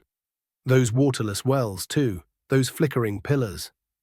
I felt I lacked a clue. I felt, how shall I put it? Suppose you found an inscription with sentences here and there in excellent plain English, and interpolated therewith others made up of words, of letters even, absolutely unknown to you. Well, on the third day of my visit, that was how the world of 802,701 presented itself to me. That day, too, I made a friend, of a sort. It happened that, as I was watching some of the little people bathing in a shallow, one of them was seized with cramp and began drifting downstream. The main current ran rather swiftly, but not too strongly for even a moderate swimmer. It will give you an idea, therefore, of the strange deficiency in these creatures when I tell you that none made the slightest attempt to rescue the weakly crying little thing which was drowning before their eyes. When I realized this, I hurriedly slipped off my clothes, and wading in at a point lower down, I caught the poor mite and drew her safe to land. A little rubbing of the limbs soon brought her round, and I had the satisfaction of seeing she was all right before I left her. I had got to such a low estimate of her kind that I did not expect any gratitude from her. In that, however, I was wrong. This happened in the morning. In the afternoon I met my little woman, as I believe it was, as I was returning towards my centre from an exploration, and she received me with cries of delight and presented me with a big garland of flowers, evidently made for me and me alone. The thing took my imagination. Very possibly I had been feeling desolate. At any rate, I did my best to display my appreciation of the gift. We were soon seated together in a little stone arbour, engaged in conversation, chiefly of smiles. The creature's friendliness affected me exactly as a child's might have done. We passed each other flowers, and she kissed my hands. I did the same to hers. Then I tried talk, and found that her name was Weena, which, though I don't know what it meant, somehow seemed appropriate enough. That was the beginning of a queer friendship which lasted a week, and ended, as I will tell you. She was exactly like a child. She wanted to be with me always. She tried to follow me everywhere, and on my next journey out and about, it went to my heart to tire her down and leave her at last, exhausted and calling after me rather plaintively. But the problems of the world had to be mastered. I had not, I said to myself, come into the future to carry on a miniature flirtation. Yet her distress when I left her was very great. Her expostulations at the parting were sometimes frantic, and I think, altogether, I had as much trouble as comfort from her devotion. Nevertheless, she was, somehow, a very great comfort. I thought it was mere childish affection that made her cling to me. Until it was too late, I did not clearly know what I had inflicted upon her when I left her. Nor until it was too late did I clearly understand what she was to me. For by merely seeming fond of me and showing in her weak, futile way that she cared for me, the little doll of a creature presently gave my return to the neighborhood of the White Sphinx almost the feeling of coming home, and I would watch for her tiny figure of white and gold so soon as I came over the hill. It was from her, too, that I learnt that fear had not yet left the world. She was fearless enough in the daylight, and she had the oddest confidence in me. For once, in a foolish moment, I made threatening grimaces at her, and she simply laughed at them. But she dreaded the dark, dreaded shadows, dreaded black things. Darkness to her was the one thing dreadful. It was a singularly passionate emotion, and it set me thinking and observing. I discovered then, among other things, that these little people gathered into the great houses after dark and slept in droves. To enter upon them without a light was to put them into a tumult of apprehension.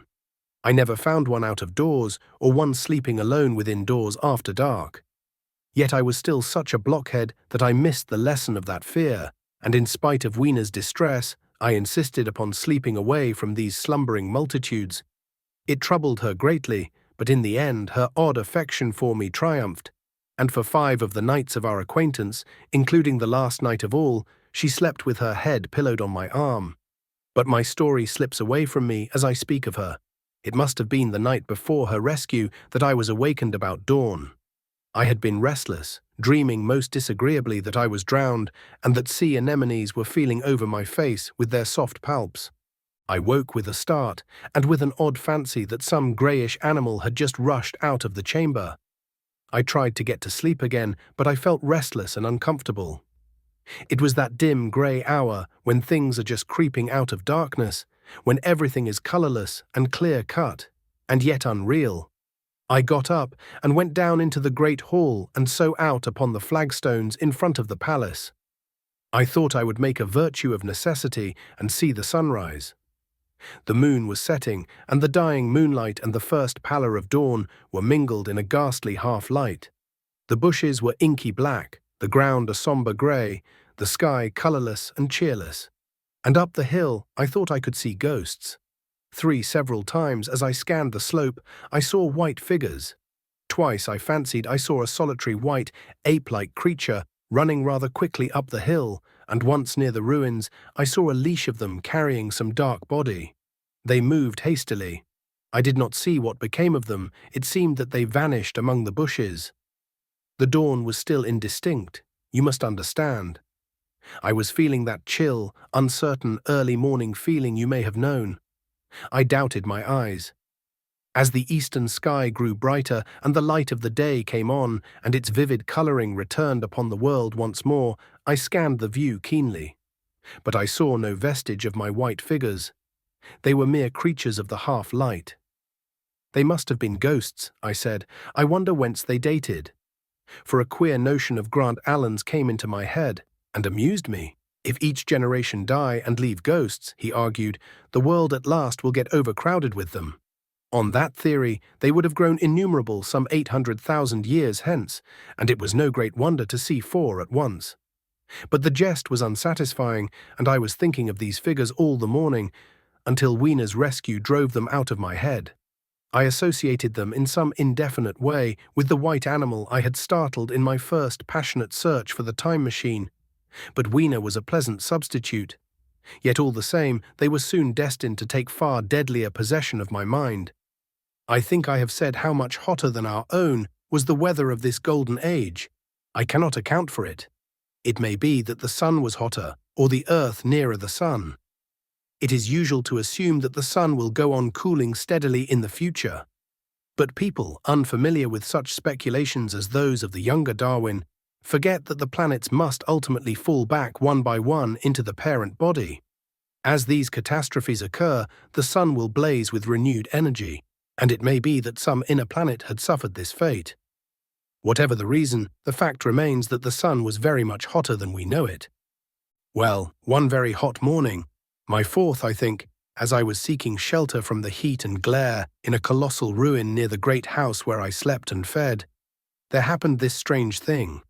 Clambering among these heaps of masonry, I found a narrow gallery, whose end and side windows were blocked by fallen masses of stone. By contrast with the brilliancy outside, it seemed at first impenetrably dark to me. I entered it groping, for the change from light to blackness made spots of color swim before me. Suddenly I halted spellbound. A pair of eyes, luminous by reflection against the daylight without, was watching me out of the darkness. The old instinctive dread of wild beasts came upon me. I clenched my hands and steadfastly looked into the glaring eyeballs. I was afraid to turn. Then the thought of the absolute security in which humanity appeared to be living came to my mind, and then I remembered that strange terror of the dark. Overcoming my fear to some extent, I advanced a step and spoke. I will admit that my voice was harsh and ill-controlled. I put out my hand and touched something soft. At once the eyes darted sideways and something white ran past me. I turned with my heart in my mouth and saw a queer little ape-like figure, its head held down in a peculiar manner, running across the sunlit space behind me.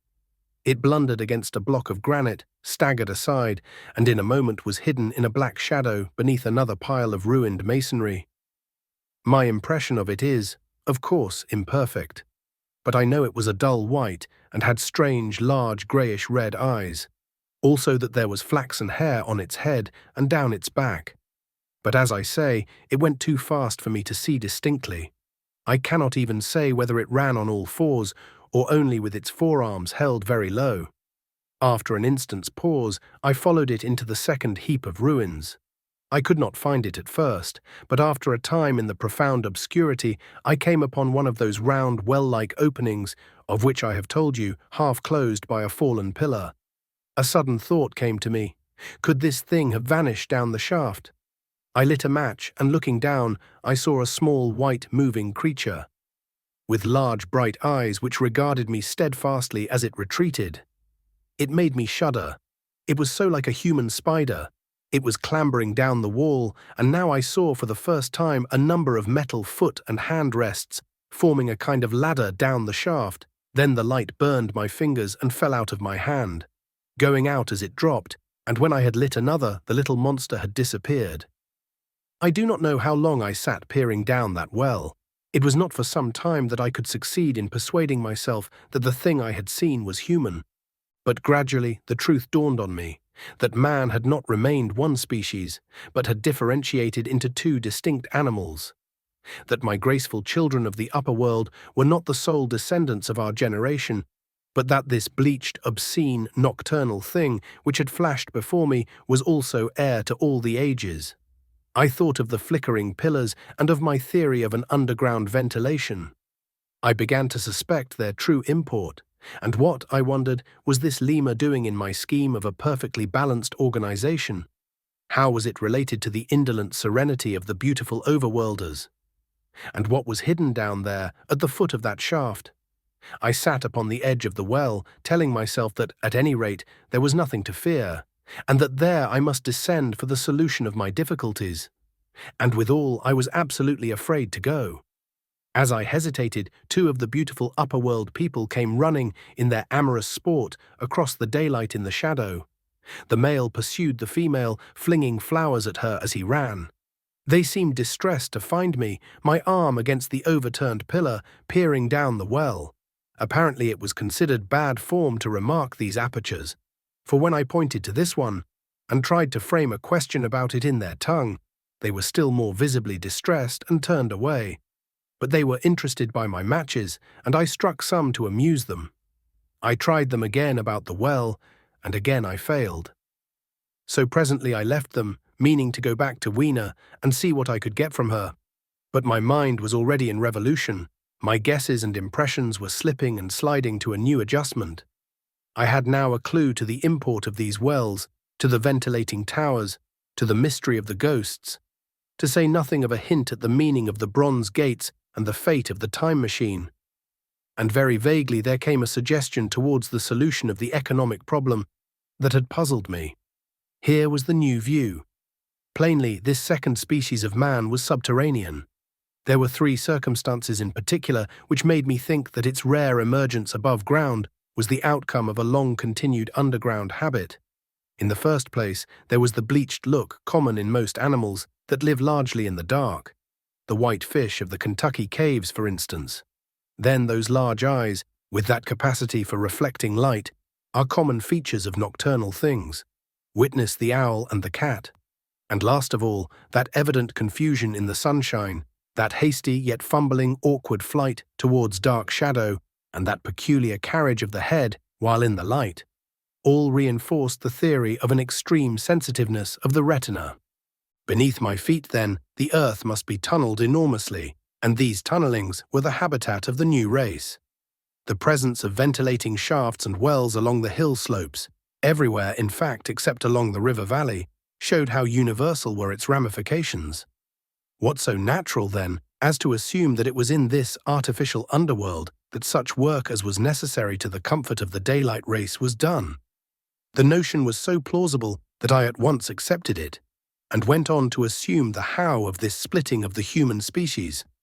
I dare say you will anticipate the shape of my theory, though for myself, I very soon felt that it fell far short of the truth. At first, proceeding from the problems of our own age, it seemed clear as daylight to me that the gradual widening of the present, merely temporary and social difference between the capitalist and the laborer was the key to the whole position. No doubt it will seem grotesque enough to you, and wildly incredible, and yet even now there are existing circumstances to point that way. There is a tendency to utilize underground space for the less ornamental purposes of civilization. There is the Metropolitan Railway in London, for instance. There are new electric railways, there are subways, there are underground workrooms and restaurants, and they increase and multiply. Evidently, I thought, this tendency had increased till industry had gradually lost its birthright in the sky. I mean that it had gone deeper and deeper into larger and ever larger underground factories, spending a still increasing amount of its time therein, till, in the end, even now, does not an East End worker live in such artificial conditions as practically to be cut off from the natural surface of the earth? Again, the exclusive tendency of richer people, due, no doubt, to the increasing refinement of their education and the widening gulf between them and the rude violence of the poor, is already leading to the closing, in their interest, of considerable portions of the surface of the land. About London, for instance, perhaps half the prettier country is shut in against intrusion. And this same widening gulf, which is due to the length and expense of the higher educational process and the increased facilities for and temptations towards refined habits on the part of the rich, will make that exchange between class and class, that promotion by intermarriage which at present retards the splitting of our species along lines of social stratification, less and less frequent. So in the end, above ground you must have the haves, pursuing pleasure and comfort and beauty, and below ground the have-nots, the workers getting continually adapted to the conditions of their labor. Once they were there, they would no doubt have to pay rent, and not a little of it, for the ventilation of their caverns. And if they refused, they would starve or be suffocated for arrears. Such of them as were so constituted as to be miserable and rebellious would die. And in the end, the balance being permanent, the survivors would become as well adapted to the conditions of underground life, and as happy in their way, as the overworld people were to theirs. As it seemed to me, The refined beauty and the etiolated pallor followed naturally enough. The great triumph of humanity I had dreamed of took a different shape in my mind. It had been no such triumph of moral education and general cooperation as I had imagined. Instead, I saw a real aristocracy, armed with a perfected science and working to a logical conclusion, the industrial system of today. Its triumph had not been simply a triumph over nature, but a triumph over nature and the fellow man. This, I must warn you, was my theory at the time. I had no convenient cicerone in the pattern of the utopian books. My explanation may be absolutely wrong. I still think it is the most plausible one, but even on this supposition, the balanced civilization that was at last attained must have long since passed its zenith and was now far fallen into decay. The too perfect security of the overworlders had led them to a slow movement of degeneration, to a general dwindling in size, strength, and intelligence. That I could see clearly enough already. What had happened to the undergrounders I did not yet suspect. But from what I had seen of the Morlocks, that by the by was the name by which these creatures were called, I could imagine that the modification of the human type was even far more profound than among the Eloi, the beautiful race that I already knew. Then came troublesome doubts. Why had the Morlocks taken my time machine? For I felt sure it was they who had taken it. Why, too, if the Eloi were masters, could they not restore the machine to me? And why were they so terribly afraid of the dark? I proceeded, as I have said, to question Weena about this underworld. But here again, I was disappointed. At first, she would not understand my questions, and presently she refused to answer them. She shivered as though the topic was unendurable. And when I pressed her, perhaps a little harshly, she burst into tears. They were the only tears, except my own, I ever saw in that golden age. When I saw them, I ceased abruptly to trouble about the Morlocks, and was only concerned in banishing these signs of her human inheritance from Weena's eyes. And very soon she was smiling and clapping her hands, while I solemnly burnt a match. Chapter 9. The Morlocks. It may seem odd to you, but it was 2 days before I could follow up the newfound clue in what was manifestly the proper way. I felt a peculiar shrinking from those pallid bodies. They were just the half-bleached color of the worms and things one sees preserved in spirit in a zoological museum, and they were filthily cold to the touch. Probably my shrinking was largely due to the sympathetic influence of the Eloi, whose disgust of the Morlocks I now began to appreciate. The next night I did not sleep well. Probably my health was a little disordered. I was oppressed with perplexity and doubt. Once or twice I had a feeling of intense fear for which I could perceive no definite reason. I remember creeping noiselessly into the great hall where the little people were sleeping in the moonlight. That night Weena was among them, and feeling reassured by their presence. It occurred to me even then that in the course of a few days the moon must pass through its last quarter, and the nights grow dark when the appearances of these unpleasant creatures from below, these whitened lemurs, this new vermin that had replaced the old, might be more abundant. And on both these days I had the restless feeling of one who shirks an inevitable duty. I felt assured that the time machine was only to be recovered by boldly penetrating these mysteries of underground. Yet I could not face the mystery. If only I had had a companion, it would have been different. But I was so horribly alone, and even to clamber down into the darkness of the well appalled me. I don't know if you will understand my feeling, but I never felt quite safe at my back. It was this restlessness, this insecurity perhaps, that drove me farther and farther afield in my exploring expeditions. Going to the southwestward towards the rising country that is now called Combe Wood, I observed far off in the direction of 19th century Banstead a vast green structure different in character from any I had hitherto seen. It was larger than the largest of the palaces or ruins I knew, and the facade had an oriental look. The face of it having the luster as well as the pale green tint, a kind of bluish green of a certain type of Chinese porcelain. This difference in aspect suggested a difference in use, and I was minded to push on and explore. But the day was growing late, and I had come upon the site of the place after a long and tiring circuit. So I resolved to hold over the adventure for the following day, and I returned to the welcome and the caresses of little Weena. But next morning I perceived clearly enough that my curiosity regarding the palace of green porcelain was a piece of self-deception to enable me to shirk, by another day, an experience I dreaded. I resolved I would make the descent without further waste of time, and started out in the early morning towards a well near the ruins of granite and aluminum. Little Weena ran with me. She danced beside me to the well, but when she saw me lean over the mouth and look downward, she seemed strangely disconcerted. "Goodbye, little Weena," I said, kissing her, and then putting her down, I began to feel over the parapet for the climbing hooks. Rather hastily, I may as well confess, for I feared my courage might leak away. At first, she watched me in amazement. Then she gave a most piteous cry, and running to me, she began to pull at me with her little hands.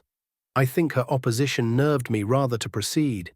I shook her off, perhaps a little roughly, and in another moment I was in the throat of the well. I saw her agonized face over the parapet and smiled to reassure her. Then I had to look down at the unstable hooks to which I clung. I had to clamber down a shaft of perhaps 200 yards. The descent was effected by means of metallic bars projecting from the sides of the well, and these being adapted to the needs of a creature much smaller and lighter than myself, I was speedily cramped and fatigued by the descent. And not simply fatigued. One of the bars bent suddenly under my weight and almost swung me off into the blackness beneath. For a moment I hung by one hand, and after that experience I did not dare to rest again. Though my arms and back were presently acutely painful, I went on clambering down the sheer descent with as quick a motion as possible. Glancing upward, I saw the aperture, a small blue disc in which a star was visible, while little Weena's head showed as a round black projection. The thudding sound of a machine below grew louder and more oppressive. Everything save that little disc above was profoundly dark, and when I looked up again, Weena had disappeared. I was in an agony of discomfort. I had some thought of trying to go up the shaft again and leave the underworld alone. But even while I turned this over in my mind, I continued to descend. At last, with intense relief, I saw dimly coming up, a foot to the right of me, a slender loophole in the wall. Swinging myself in, I found it was the aperture of a narrow horizontal tunnel in which I could lie down and rest. It was not too soon. My arms ached, my back was cramped, and I was trembling with the prolonged terror of a fall. Besides this, the unbroken darkness had had a distressing effect upon my eyes. The air was full of the throb and hum of machinery pumping air down the shaft. I do not know how long I lay. I was aroused by a soft hand touching my face. Starting up in the darkness, I snatched at my matches and hastily striking one, I saw 3 stooping white creatures, similar to the one I had seen above ground in the ruin, hastily retreating before the light. Living, as they did, in what appeared to me impenetrable darkness, their eyes were abnormally large and sensitive, just as are the pupils of the abysmal fishes, and they reflected the light in the same way. I have no doubt they could see me in that rayless obscurity, and they did not seem to have any fear of me apart from the light. But so soon as I struck a match in order to see them, they fled incontinently, vanishing into dark gutters and tunnels, from which their eyes glared at me in the strangest fashion. I tried to call to them, but the language they had was apparently different from that of the overworld people, so that I was needs left to my own unaided efforts, and the thought of flight before exploration was even then in my mind. But I said to myself, "You are in for it now." And feeling my way along the tunnel, I found the noise of machinery grow louder. Presently the walls fell away from me, and I came to a large open space, and striking another match, saw that I had entered a vast arched cavern, which stretched into utter darkness beyond the range of my light. The view I had of it was as much as one could see in the burning of a match. Necessarily my memory is vague. Great shapes like big machines rose out of the dimness and cast grotesque black shadows in which dim spectral Morlocks sheltered from the glare. The place, by the by, was very stuffy and oppressive, and the faint halitus of freshly shed blood was in the air. Some way down the central vista was a little table of white metal, laid with what seemed a meal. The Morlocks at any rate were carnivorous. Even at the time, I remember wondering what large animal could have survived to furnish the red joint I saw. It was all very indistinct. The heavy smell, the big unmeaning shapes, the obscene figures lurking in the shadows and only waiting for the darkness to come at me again. Then the match burnt down and stung my fingers and fell, a wriggling red spot in the blackness. I have thought since how particularly ill-equipped I was for such an experience. When I had started with the time machine, I had started with the absurd assumption that the men of the future would certainly be infinitely ahead of ourselves in all their appliances. I had come without arms, without medicine, without anything to smoke. At times I missed tobacco frightfully, even without enough matches. If only I had thought of a Kodak. I could have flashed that glimpse of the underworld in a second and examined it at leisure. But as it was, I stood there with only the weapons and the powers that nature had endowed me with, hands, feet and teeth, these and 4 safety matches that still remained to me. I was afraid to push my way in among all this machinery in the dark, and it was only with my last glimpse of light I discovered that my store of matches had run low. It had never occurred to me until that moment that there was any need to economize them, and I had wasted almost half the box in astonishing the overworlders, to whom fire was a novelty. Now, as I say, I had 4 left, and while I stood in the dark, a hand touched mine, lank fingers came feeling over my face, and I was sensible of a peculiar unpleasant odor. I fancied I heard the breathing of a crowd of those dreadful little beings about me. I felt the box of matches in my hand being gently disengaged, and other hands behind me plucking at my clothing. The sense of these unseen creatures examining me was indescribably unpleasant. The sudden realization of my ignorance of their ways of thinking and doing came home to me very vividly in the darkness. I shouted at them as loudly as I could. They started away, and then I could feel them approaching me again. They clutched at me more boldly, whispering odd sounds to each other. I shivered violently and shouted again, rather discordantly. This time they were not so seriously alarmed, and they made a queer laughing noise as they came back at me. I will confess I was horribly frightened. I determined to strike another match and escape under the protection of its glare. I did so, and eking out the flicker with a scrap of paper from my pocket, I made good my retreat to the narrow tunnel. But I had scarce entered this when my light was blown out, and in the blackness I could hear the Morlocks rustling like wind among leaves and pattering like the rain as they hurried after me. In a moment I was clutched by several hands, and there was no mistaking that they were trying to haul me back. I struck another light and waved it in their dazzled faces. You can scarce imagine how nauseatingly inhuman they looked. Those pale, chinless faces and great, lidless, pinkish-grey eyes, as they stared in their blindness and bewilderment. But I did not stay to look, I promise you. I retreated again, and when my second match had ended, I struck my third. It had almost burnt through when I reached the opening into the shaft.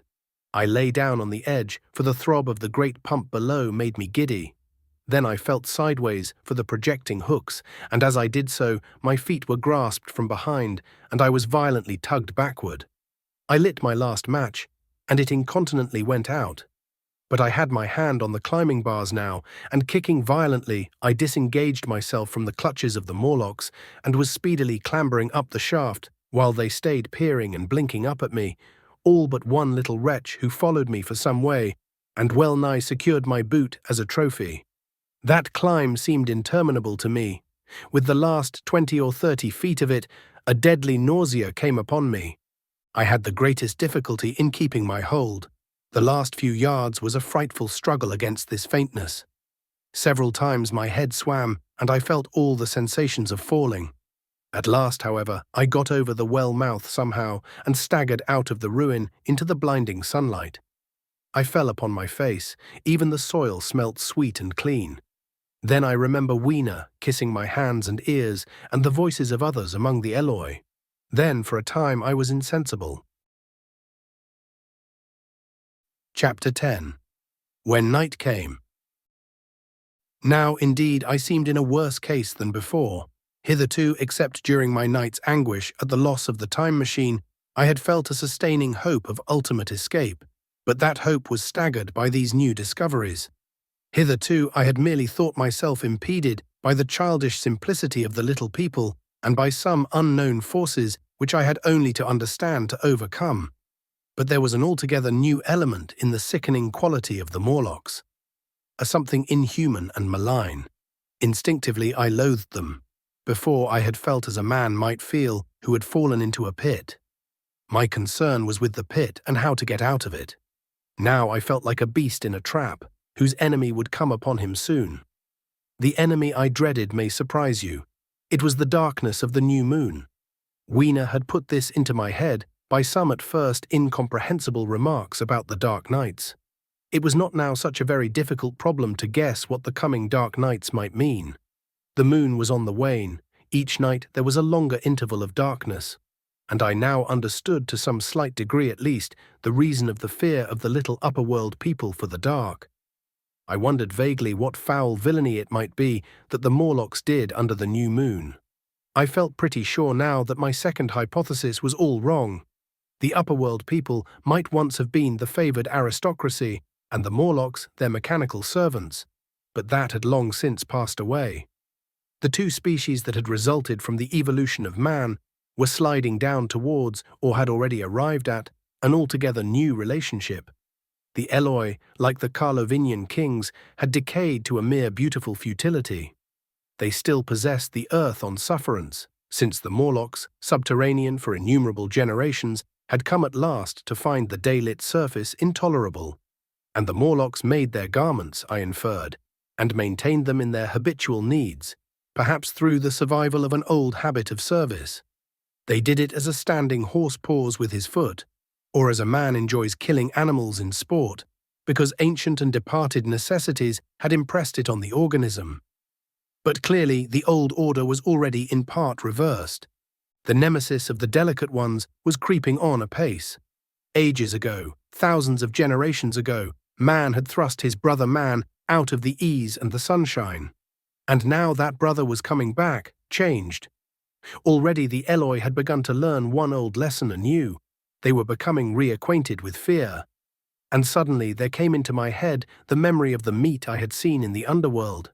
It seemed odd how it floated into my mind, not stirred up, as it were, by the current of my meditations, but coming in almost like a question from outside. I tried to recall the form of it. I had a vague sense of something familiar, but I could not tell what it was at the time. Still, however helpless the little people in the presence of their mysterious fear, I was differently constituted.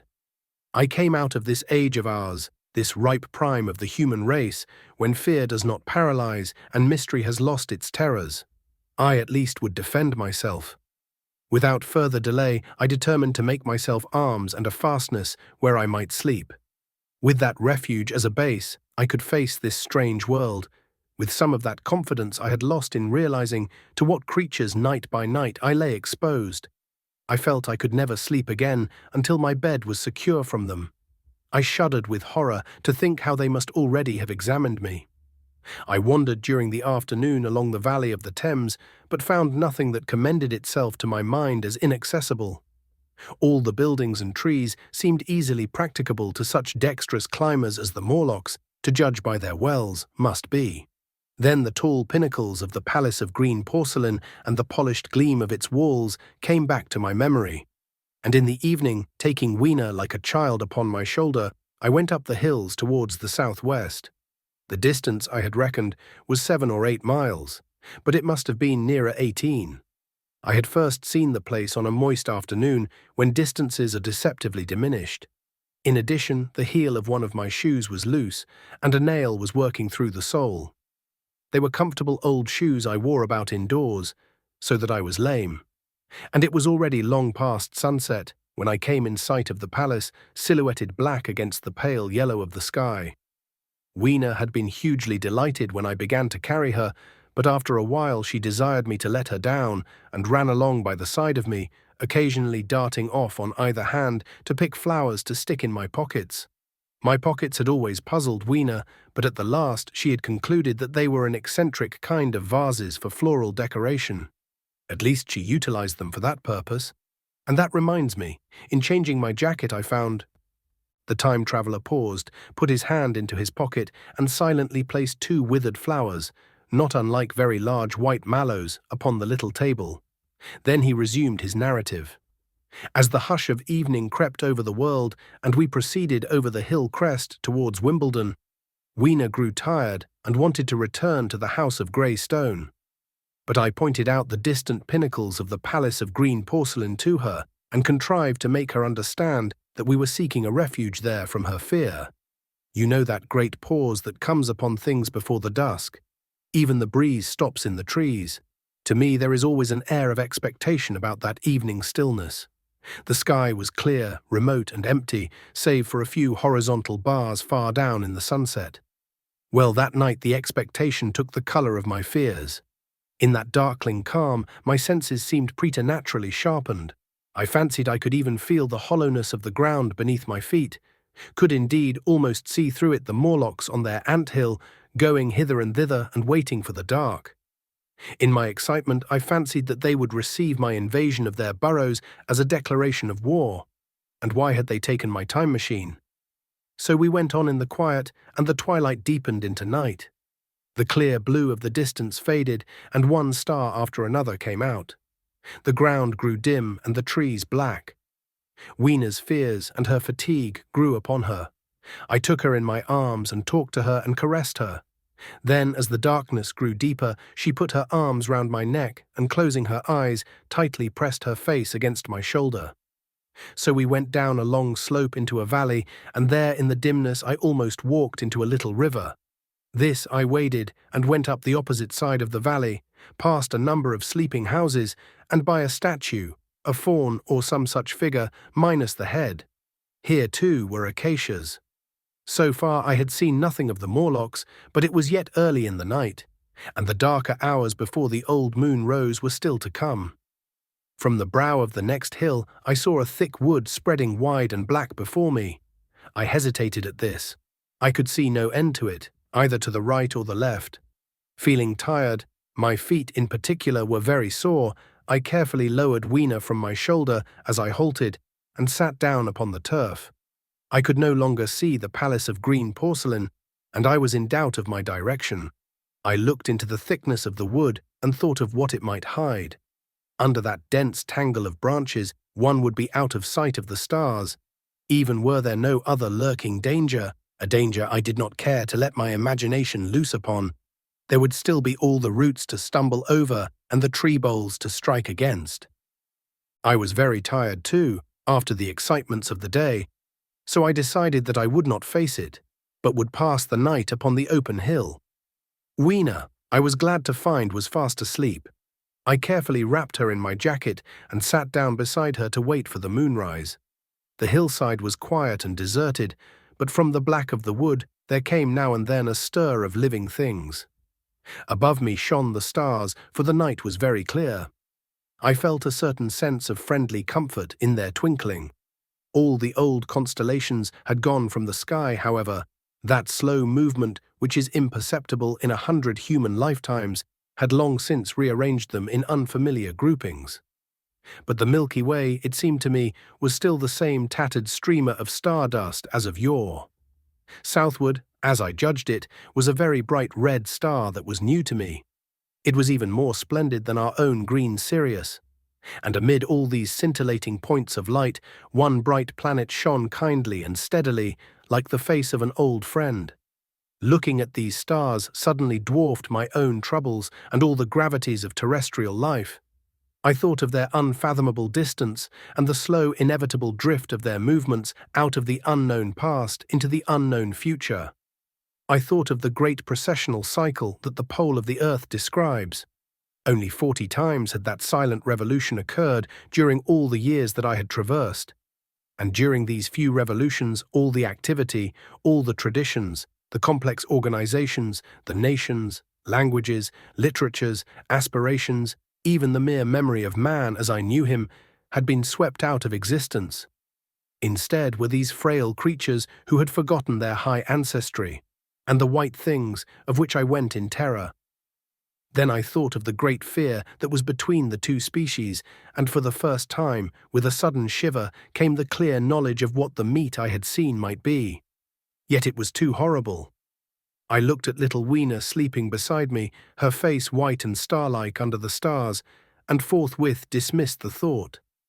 Through that long night I held my mind off the Morlocks as well as I could, and whiled away the time by trying to fancy I could find signs of the old constellations in the new confusion. The sky kept very clear, except for a hazy cloud or so. No doubt I dozed at times. Then, as my vigil wore on, came a faintness in the eastward sky, like the reflection of some colourless fire, and the old moon rose, thin and peaked and white, and close behind, and overtaking it, and overflowing it, the dawn came, pale at first, and then growing pink and warm. No Morlocks had approached us. Indeed, I had seen none upon the hill that night, and in the confidence of renewed day, it almost seemed to me that my fear had been unreasonable. I stood up and found my foot with the loose heel swollen at the ankle and painful under the heel, so I sat down again, took off my shoes and flung them away. I awakened Weena and we went down into the wood, now green and pleasant instead of black and forbidding. We found some fruit wherewith to break our fast. We soon met others of the dainty ones, laughing and dancing in the sunlight as though there was no such thing in nature as the night. And then I thought once more of the meat that I had seen. I felt assured now of what it was, and from the bottom of my heart I pitied this last feeble rill from the great flood of humanity. Clearly, at some time in the long ago of human decay, the Morlocks' food had run short. Possibly they had lived on rats and such like vermin. Even now man is far less discriminating and exclusive in his food than he was, far less than any monkey. His prejudice against human flesh is no deep-seated instinct. And so these inhuman sons of men. I tried to look at the thing in a scientific spirit.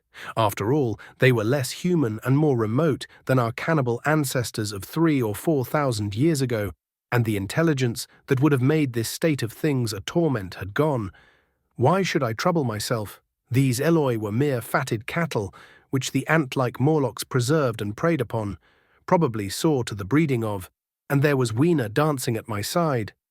Then I tried to preserve myself from the horror that was coming upon me by regarding it as a rigorous punishment of human selfishness.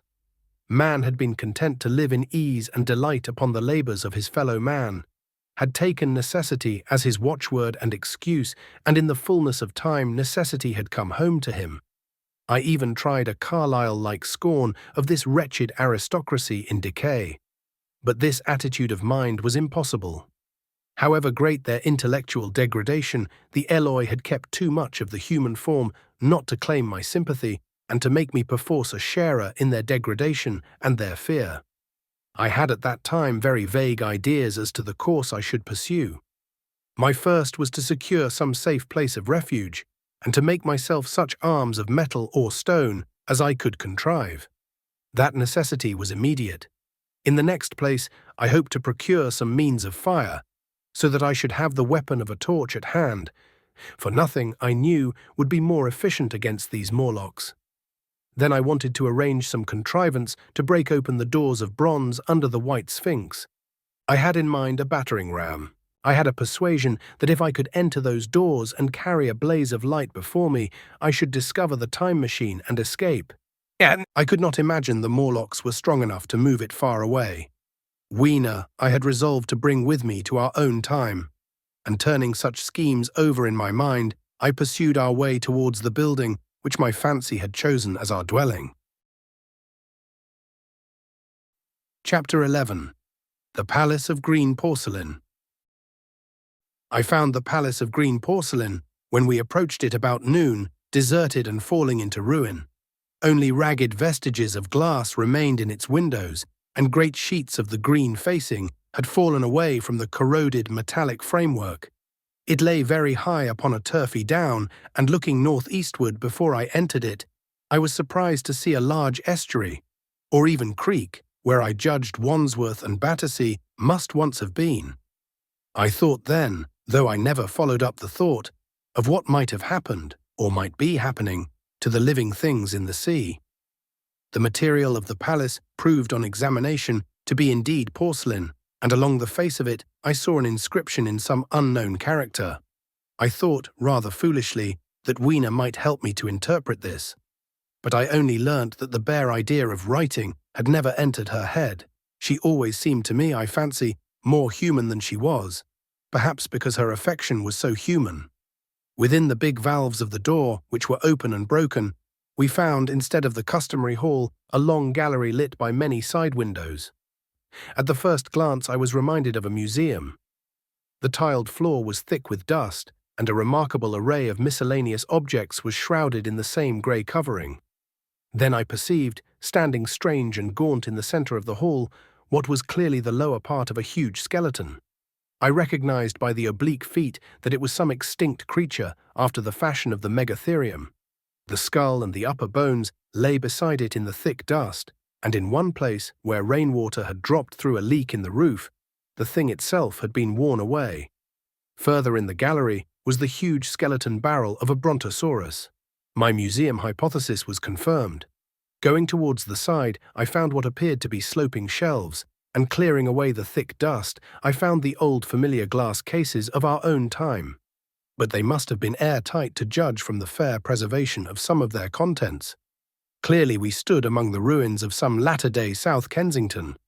Here, apparently, was the paleontological section, and a very splendid array of fossils it must have been, though the inevitable process of decay that had been staved off for a time, and had, through the extinction of bacteria and fungi, lost 99/100ths of its force, was nevertheless, with extreme sureness, if with extreme slowness at work, again upon all its treasures.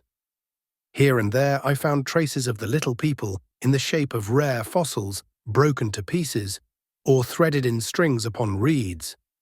And the cases had, in some instances, been bodily removed, by the Morlocks, as I judged. The place was very silent. The thick dust deadened our footsteps. Weena, who had been rolling a sea urchin down the sloping glass of a case, presently came as I stared about me and very quietly took my hand and stood beside me. And at first I was so much surprised by this ancient monument of an intellectual age that I gave no thought to the possibilities it presented. Even my preoccupation about the time machine receded a little from my mind. To judge from the size of the place, this palace of green porcelain had a great deal more in it than a gallery of paleontology, possibly historical galleries. It might be even a library. To me, at least in my present circumstances, these would be vastly more interesting than this spectacle of old-time geology in decay. Exploring, I found another short gallery running transversely to the first. This appeared to be devoted to minerals, and the sight of a block of sulfur set my mind running on gunpowder. But I could find no saltpeter, indeed no nitrates of any kind. Doubtless they had deliquesced ages ago, yet the sulfur hung in my mind and set up a train of thinking. As for the rest of the contents of that gallery, though on the whole they were the best preserved of all I saw, I had little interest. I am no specialist in mineralogy, and I went on down a very ruinous aisle running parallel to the first hall I had entered. Apparently this section had been devoted to natural history, but everything had long since passed out of recognition. A few shriveled and blackened vestiges of what had once been stuffed animals, desiccated mummies in jars that had once held spirit, a brown dust of departed plants. That was all. I was sorry for that, because I should have been glad to trace the patient readjustments by which the conquest of animated nature had been attained. Then we came to a gallery of simply colossal proportions, but singularly ill-lit, the floor of it running downward at a slight angle from the end at which I entered. At intervals, white globes hung from the ceiling, many of them cracked and smashed, which suggested that originally the place had been artificially lit. Here I was more in my element, for rising on either side of me were the huge bulks of big machines, all greatly corroded and many broken down, but some still fairly complete. You know I have a certain weakness for mechanism, and I was inclined to linger among these. The more so as for the most part they had the interest of puzzles, and I could make only the vaguest guesses at what they were for. I fancied that if I could solve their puzzles, I should find myself in possession of powers that might be of use against the Morlocks. Suddenly, Weena came very close to my side, so suddenly that she startled me. Had it not been for her, I do not think I should have noticed that the floor of the gallery sloped at all. The end I had come in at was quite above ground, and was lit by rare slit-like windows. As you went down the length, the ground came up against these windows, until at last there was a pit like the area of a London house before each, and only a narrow line of daylight at the top.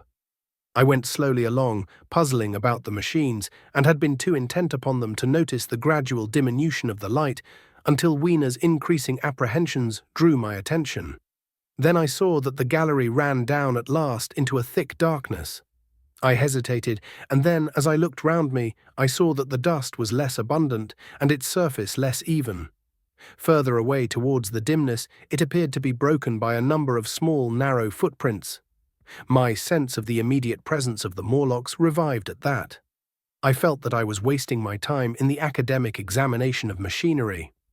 I called to mind that it was already far advanced in the afternoon, and that I had still no weapon, no refuge, and no means of making a fire. And then down in the remote blackness of the gallery I heard a peculiar pattering, and the same odd noises I had heard down the well. I took Wiener's hand. Then, struck with a sudden idea, I left her and turned to a machine from which projected a lever not unlike those in a signal box. Clambering upon the stand and grasping this lever in my hands, I put all my weight upon it sideways. Suddenly, Wiener, deserted in the central aisle, began to whimper.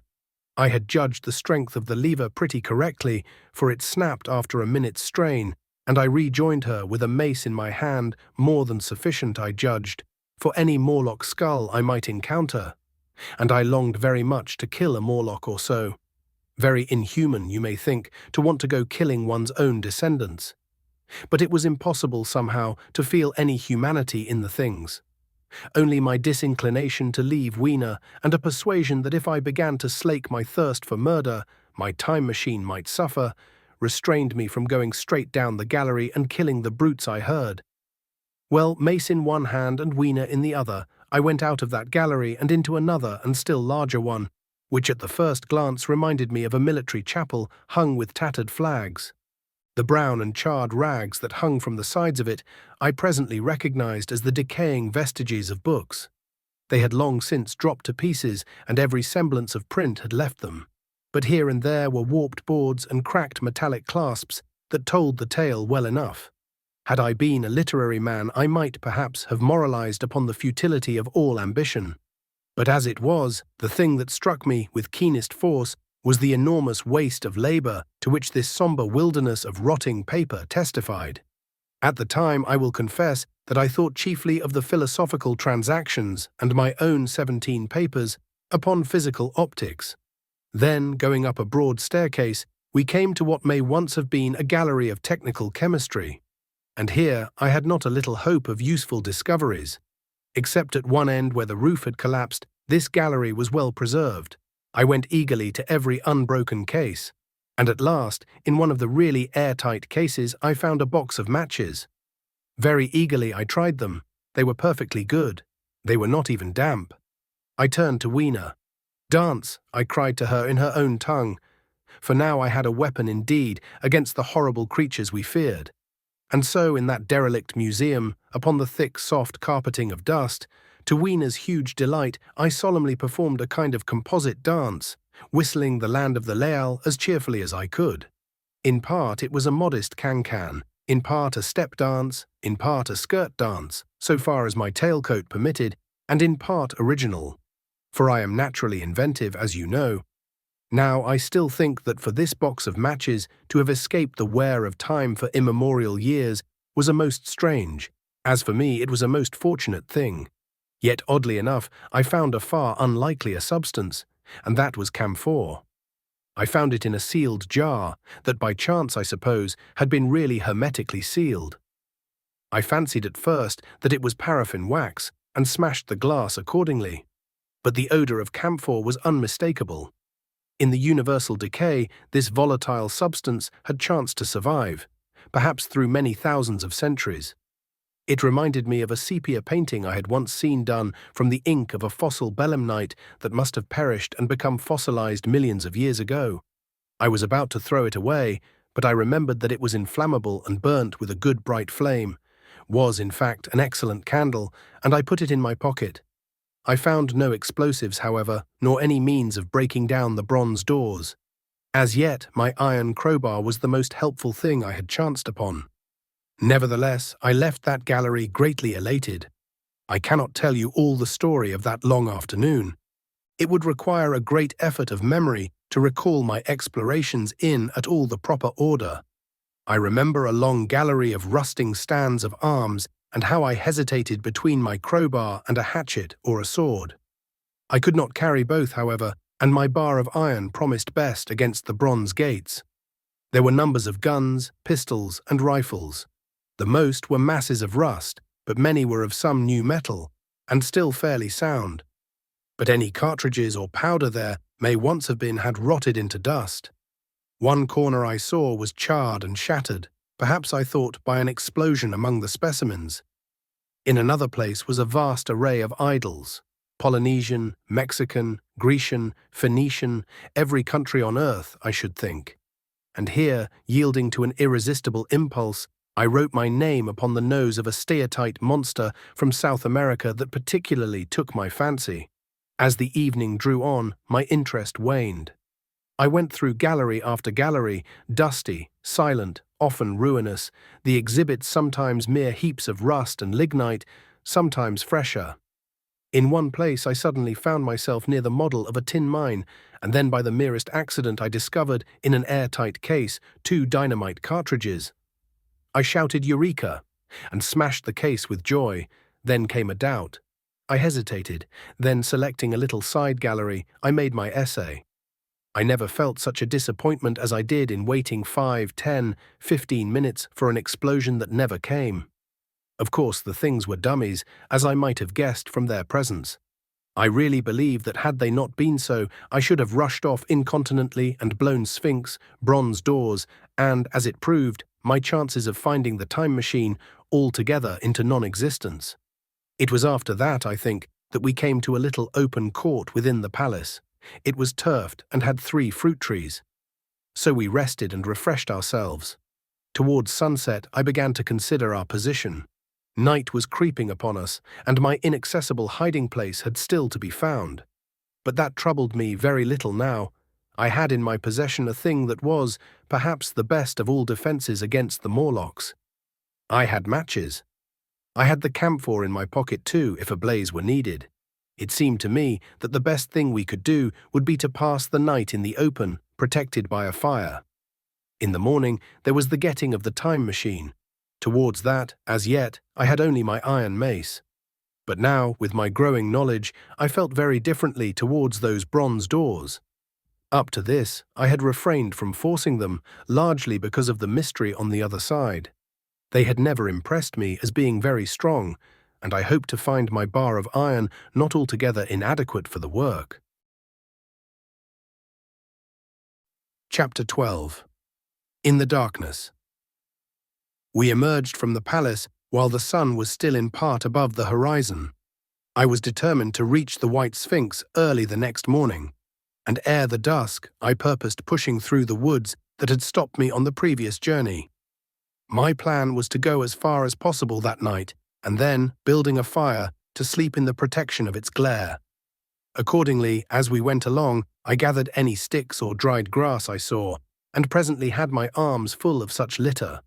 Thus loaded, our progress was slower than I had anticipated, and besides, Weena was tired. And I also began to suffer from sleepiness too, so that it was full night before we reached the wood. Upon the shrubby hill of its edge, Weena would have stopped, fearing the darkness before us, but a singular sense of impending calamity that should indeed have served me as a warning drove me onward. I had been without sleep for a night and 2 days, and I was feverish and irritable.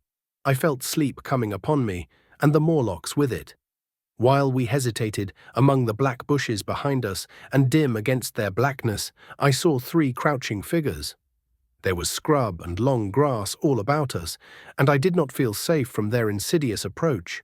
The forest, I calculated, was rather less than a mile across. If we could get through it to the bare hillside, there, as it seemed to me, was an altogether safer resting place. I thought that with my matches and my camphor I could contrive to keep my path illuminated through the woods. Yet it was evident that if I was to flourish matches with my hands, I should have to abandon my firewood. So, rather reluctantly, I put it down. And then it came into my head that I would amaze our friends behind by lighting it. I was to discover the atrocious folly of this proceeding, but it came to my mind as an ingenious move for covering our retreat. I don't know if you have ever thought what a rare thing flame must be in the absence of man and in a temperate climate. The sun's heat is rarely strong enough to burn, even when it is focused by dewdrops, as is sometimes the case in more tropical districts. Lightning may blast and blacken, but it rarely gives rise to widespread fire. Decaying vegetation may occasionally smolder with the heat of its fermentation, but this rarely results in flame. In this decadence, too, the art of fire-making had been forgotten on the earth.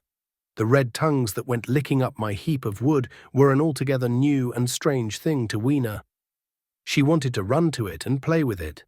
I believe she would have cast herself into it had I not restrained her. But I caught her up, and in spite of her struggles, plunged boldly before me into the wood. For a little way, the glare of my fire lit the path.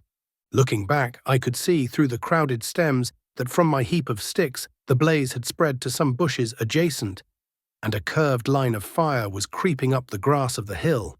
I laughed at that, and turned again to the dark trees before me.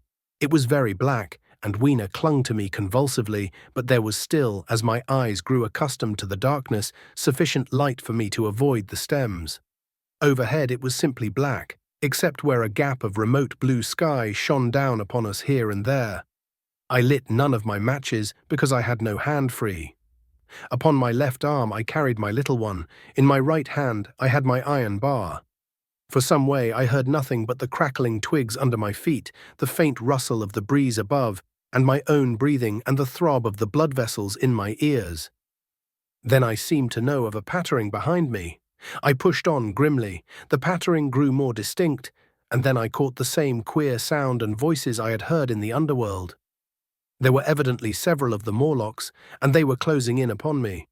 Indeed, in another minute I felt a tug at my coat, then something at my arm, and Weena shivered violently and became quite still. It was time for a match. But to get one I must put her down. I did so, and as I fumbled with my pocket, a struggle began in the darkness about my knees. Perfectly silent on her part, and with the same peculiar cooing sounds from the Morlocks. Soft little hands, too, were creeping over my coat and back, touching even my neck. Then the match scratched and fizzed. I held it flaring, and saw the white backs of the Morlocks in flight amid the trees. I hastily took a lump of camphor from my pocket and prepared to light it as soon as the match should wane. Then I looked at Weena. She was lying clutching my feet and quite motionless, with her face to the ground. With a sudden fright I stooped to her. She seemed scarcely to breathe. I lit the block of camphor and flung it to the ground, and as it split and flared up and drove back the Morlocks and the shadows, I knelt down and lifted her. The wood behind seemed full of the stir and murmur of a great company. She seemed to have fainted. I put her carefully upon my shoulder and rose to push on, and then there came a horrible realization. In maneuvering with my matches and Weena, I had turned myself about several times, and now I had not the faintest idea in what direction lay my path. For all I knew, I might be facing back towards the Palace of Green Porcelain. I found myself in a cold sweat.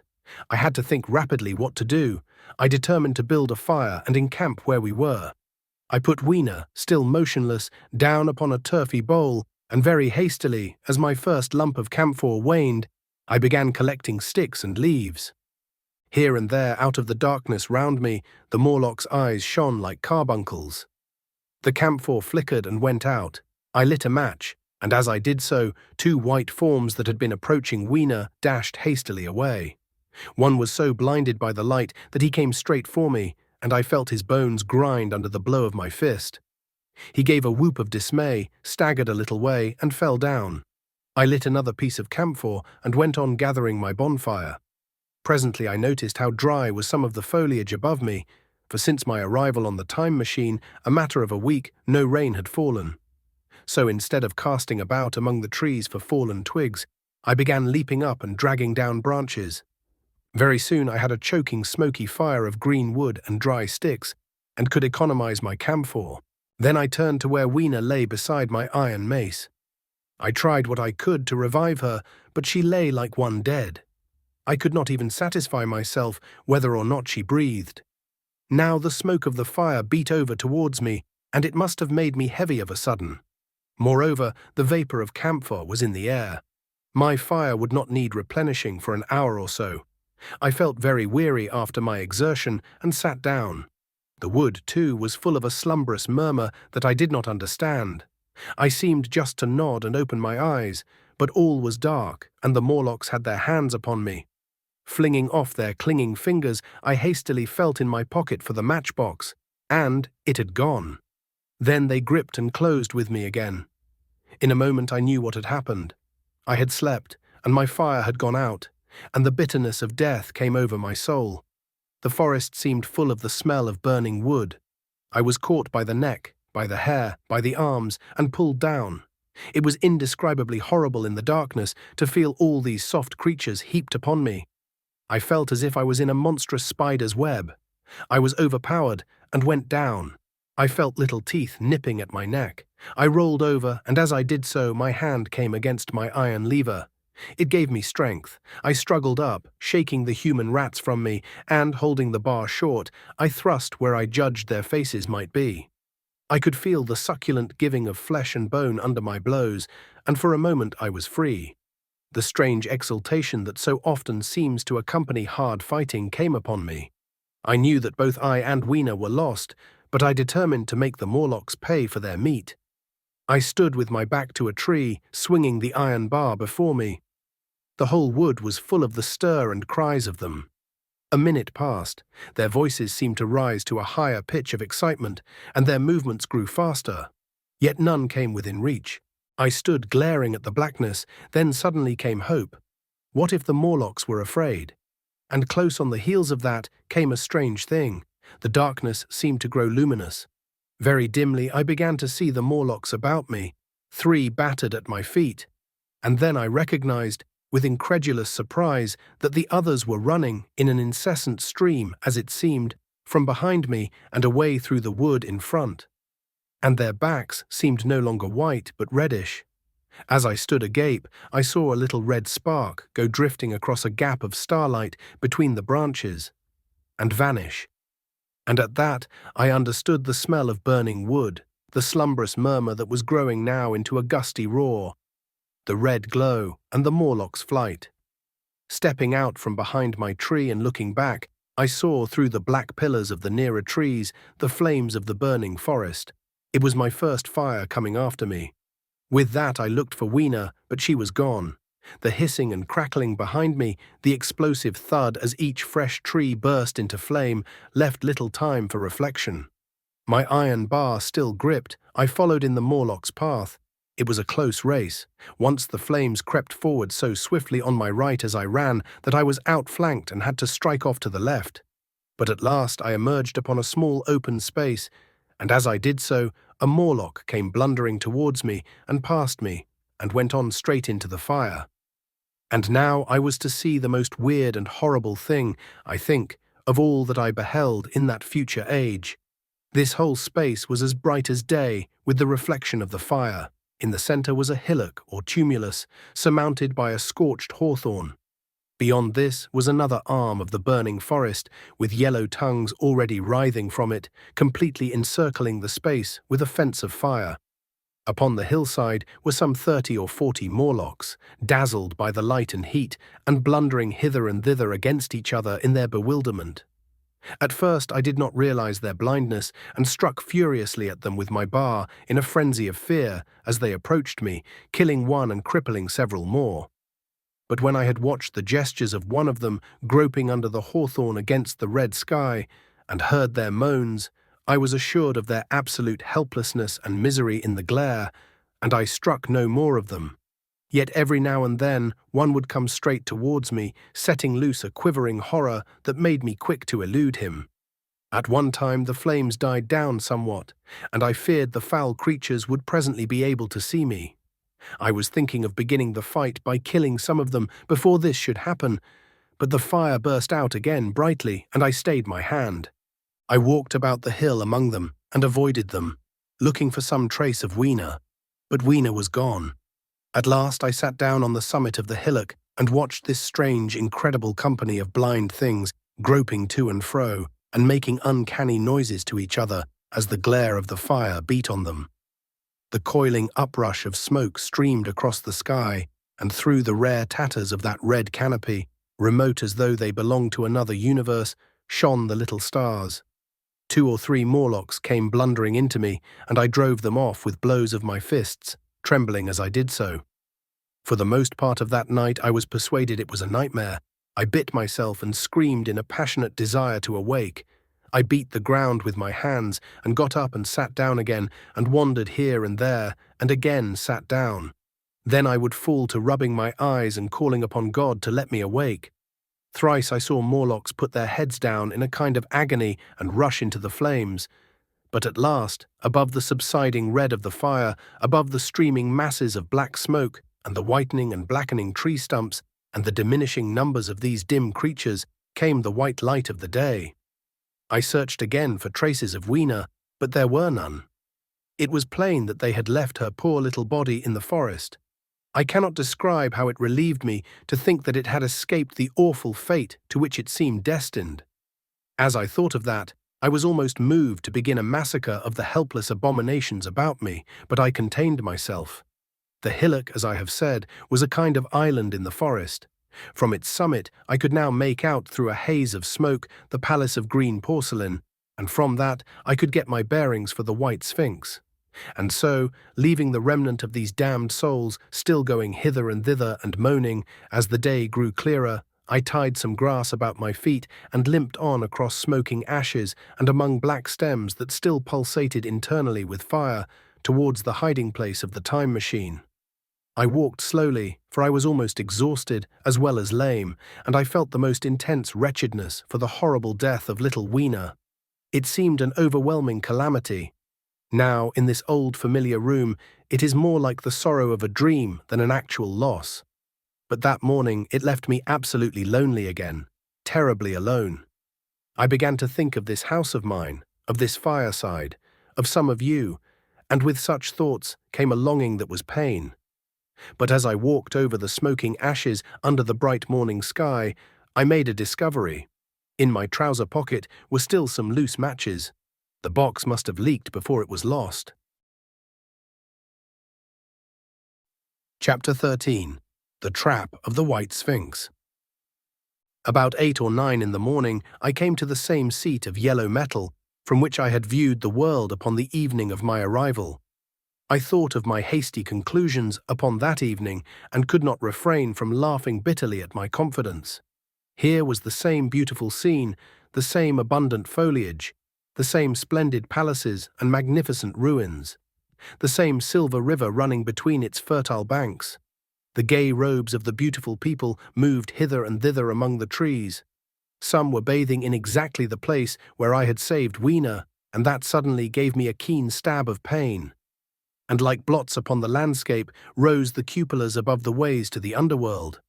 I understood now what all the beauty of the overworld people covered. Very pleasant was their day, as pleasant as the day of the cattle in the field. Like the cattle, they knew of no enemies and provided against no needs. And their end was the same. I grieved to think how brief the dream of the human intellect had been. It had committed suicide. It had set itself steadfastly towards comfort and ease, a balanced society with security and permanency as its watchword. It had attained its hopes, to come to this at last. Once, life and property must have reached almost absolute safety. The rich had been assured of his wealth and comfort, the toiler assured of his life and work. No doubt in that perfect world there had been no unemployed problem, no social question left unsolved, and a great quiet had followed. It is a law of nature we overlook, that intellectual versatility is the compensation for change, danger, and trouble. An animal perfectly in harmony with its environment is a perfect mechanism. Nature never appeals to intelligence until habit and instinct are useless. There is no intelligence where there is no change and no need of change. Only those animals partake of intelligence that have to meet a huge variety of needs and dangers. So as I see it, the upper world man had drifted towards his feeble prettiness, and the underworld to mere mechanical industry. But that perfect state had lacked one thing, even for mechanical perfection: absolute permanency. Apparently, as time went on, the feeding of an underworld, however it was affected, had become disjointed. Mother Necessity, who had been staved off for a few thousand years, came back again, and she began below. The underworld being in contact with machinery, which, however perfect, still needs some little thought outside habit, had probably retained perforce rather more initiative, if less of every other human character, than the upper. And when other meat failed them, they turned to what old habit had hitherto forbidden. So I say I saw it in my last view of the world of 802,701. It may be as wrong an explanation as mortal wit could invent. It is how the thing shaped itself to me, and as that I give it to you. After the fatigues, excitements, and terrors of the past days, and in spite of my grief, this seat and the tranquil view and the warm sunlight were very pleasant. I was very tired and sleepy, and soon my theorizing passed into dozing. Catching myself at that, I took my own hint, and spreading myself out upon the turf, I had a long and refreshing sleep. I awoke a little before sunsetting. I now felt safe against being caught napping by the Morlocks, and stretching myself, I came on down the hill towards the White Sphinx. I had my crowbar in one hand, and the other hand played with the matches in my pocket. And now came a most unexpected thing. As I approached the pedestal of the Sphinx, I found the bronze valves were open. They had slid down into grooves. At that I stopped short before them, hesitating to enter. Within was a small apartment, and on a raised place in the corner of this was the time machine. I had the small levers in my pocket, so here, after all my elaborate preparations for the siege of the White Sphinx, was a meek surrender. I threw my iron bar away, almost sorry not to use it. A sudden thought came into my head as I stooped towards the portal. For once, at least, I grasped the mental operations of the Morlocks. Suppressing a strong inclination to laugh, I stepped through the bronze frame and up to the time machine. I was surprised to find it had been carefully oiled and cleaned. I have suspected since that the Morlocks had even partially taken it to pieces while trying in their dim way to grasp its purpose. Now as I stood and examined it, finding a pleasure in the mere touch of the contrivance, the thing I had expected happened. The bronze panels suddenly slid up and struck the frame with a clang. I was in the dark, trapped. So the Morlocks thought. At that I chuckled gleefully. I could already hear their murmuring laughter as they came towards me. Very calmly, I tried to strike the match.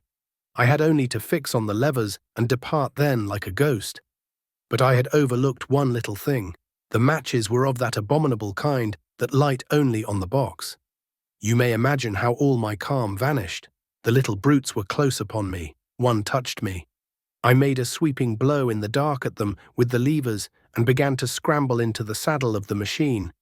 Then came one hand upon me and then another. Then I had simply to fight against their persistent fingers for my levers and at the same time feel for the studs over which these fitted. One indeed, they almost got away from me. As it slipped from my hand, I had to butt in the dark with my head. I could hear the Morlock's skull ring to recover it. It was a nearer thing than the fight in the forest, I think, this last scramble. But at last the lever was fixed and pulled over. The clinging hands slipped from me. The darkness presently fell from my eyes. I found myself in the same grey light and tumult I have already described. Chapter 14. The Further Vision. I have already told you of the sickness and confusion that comes with time travelling, and this time I was not seated properly in the saddle, but sideways and in an unstable fashion. For an indefinite time I clung to the machine as it swayed and vibrated, quite unheeding how I went, and when I brought myself to look at the dials again, I was amazed to find where I had arrived. One dial records days, and another thousands of days, another millions of days, and another thousands of millions. Now, instead of reversing the levers, I had pulled them over so as to go forward with them, and when I came to look at these indicators, I found that the thousands hand was sweeping round as fast as the seconds hand of a watch, into futurity. As I drove on, a peculiar change crept over the appearance of things. The palpitating greyness grew darker. Then, though I was still travelling with prodigious velocity, The blinking succession of day and night, which was usually indicative of a slower pace, returned and grew more and more marked. This puzzled me very much at first. The alternations of night and day grew slower and slower, and so did the passage of the sun across the sky, until they seemed to stretch through centuries. At last, a steady twilight brooded over the earth, a twilight only broken now and then when a comet glared across the darkling sky. The band of light that had indicated the sun had long since disappeared, for the sun had ceased to set.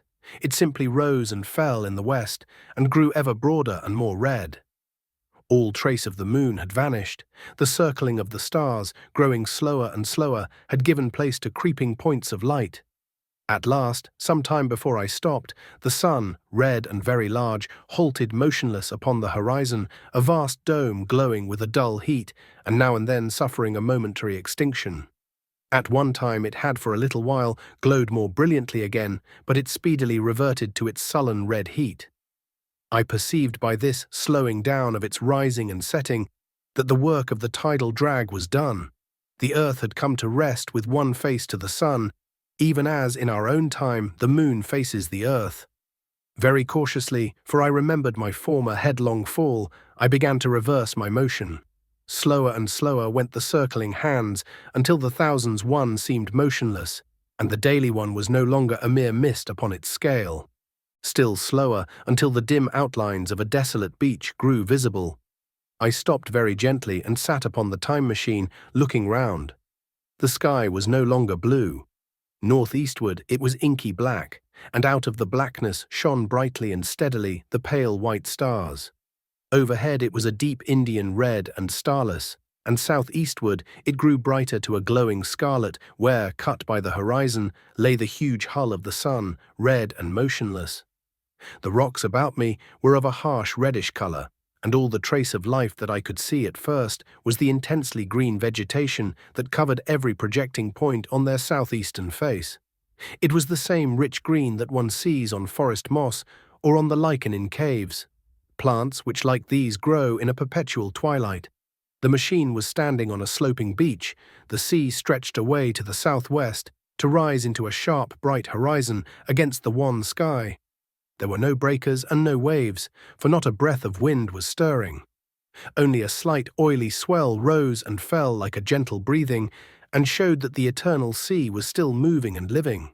And along the margin, where the water sometimes broke, was a thick incrustation of salt, pink under the lurid sky.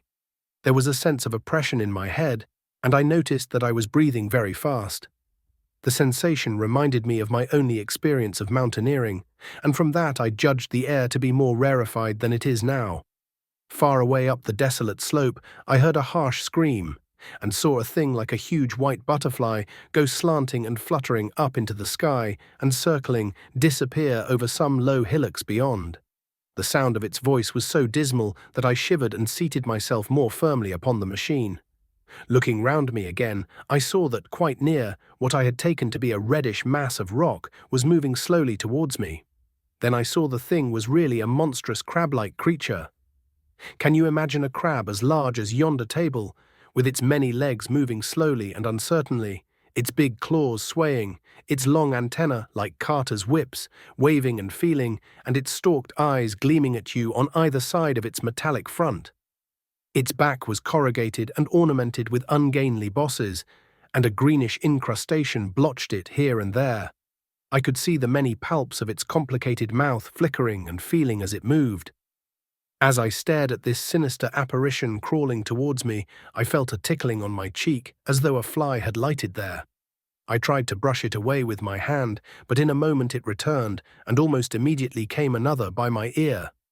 I struck at this, and caught something thread-like. It was drawn swiftly out of my hand. With a frightful qualm I turned, and I saw that I had grasped the antenna of another monster crab that stood just behind me. Its evil eyes were wriggling on their stalks, its mouth was all alive with appetite, and its vast, ungainly claws, smeared with an algal slime, were descending upon me. In a moment my hand was on the lever, and I had placed a month between myself and these monsters. But I was still on the same beach, and I saw them distinctly now as soon as I stopped. Dozens of them seemed to be crawling here and there in the somber light, among the foliated sheets of intense green. I cannot convey the sense of abominable desolation that hung over the world. The red eastern sky, the northward blackness, the salt Dead Sea, the stony beach crawling with these foul, slow-stirring monsters, the uniform poisonous-looking green of the lichenous plants, the thin air that hurts one's lungs, all contributed to an appalling effect. I moved on 100 years, and there was the same red sun, a little larger, a little duller, the same dying sea, the same chill air, and the same crowd of earthy crustacea creeping in and out among the green weed and the red rocks. And in the westward sky, I saw a curved pale line like a vast new moon. So I travelled, stopping ever and again, in great strides of 1,000 years or more, drawn on by the mystery of the earth's fate, watching with a strange fascination the sun grow larger and duller in the westward sky, and the life of the old earth ebb away. At last, more than 30 million years hence, the huge red-hot dome of the sun had come to obscure nearly a 10th part of the darkling heavens. Then I stopped once more, for the crawling multitude of crabs had disappeared, and the red beach, save for its livid green liverworts and lichens, seemed lifeless, and now it was flecked with white. A bitter cold assailed me. Rare white flakes ever and again came eddying down. To the northeastward, the glare of snow lay under the starlight of the sable sky, and I could see an undulating crest of hillocks pinkish white. There were fringes of ice along the sea margin, with drifting masses farther out. But the main expanse of that salt ocean, all bloody under the eternal sunset, was still unfrozen. I looked about me to see if any traces of animal life remained. A certain indefinable apprehension still kept me in the saddle of the machine, but I saw nothing moving, in earth or sky or sea. The green slime on the rocks alone testified that life was not extinct. A shallow sandbank had appeared in the sea, and the water had receded from the beach. I fancied I saw some black object flopping about upon this bank, but it became motionless as I looked at it, and I judged that my eye had been deceived, and that the black object was merely a rock. The stars in the sky were intensely bright and seemed to me to twinkle very little. Suddenly I noticed that the circular westward outline of the sun had changed, that a concavity, a bay, had appeared in the curve. I saw this grow larger. For a minute perhaps I stared aghast at this blackness that was creeping over the day, and then I realized that an eclipse was beginning. Either the moon or the planet Mercury was passing across the sun's disk. Naturally, at first, I took it to be the moon, but there is much to incline me to believe that what I really saw was the transit of an inner planet passing very near to the Earth. The darkness grew apace, a cold wind began to blow in freshening gusts from the east, and the showering white flakes in the air increased in number. From the edge of the sea came a ripple and whisper. Beyond these lifeless sounds, the world was silent. Silent. It would be hard to convey the stillness of it. All the sounds of man, the bleating of sheep, the cries of birds, the hum of insects, the stir that makes the background of our lives.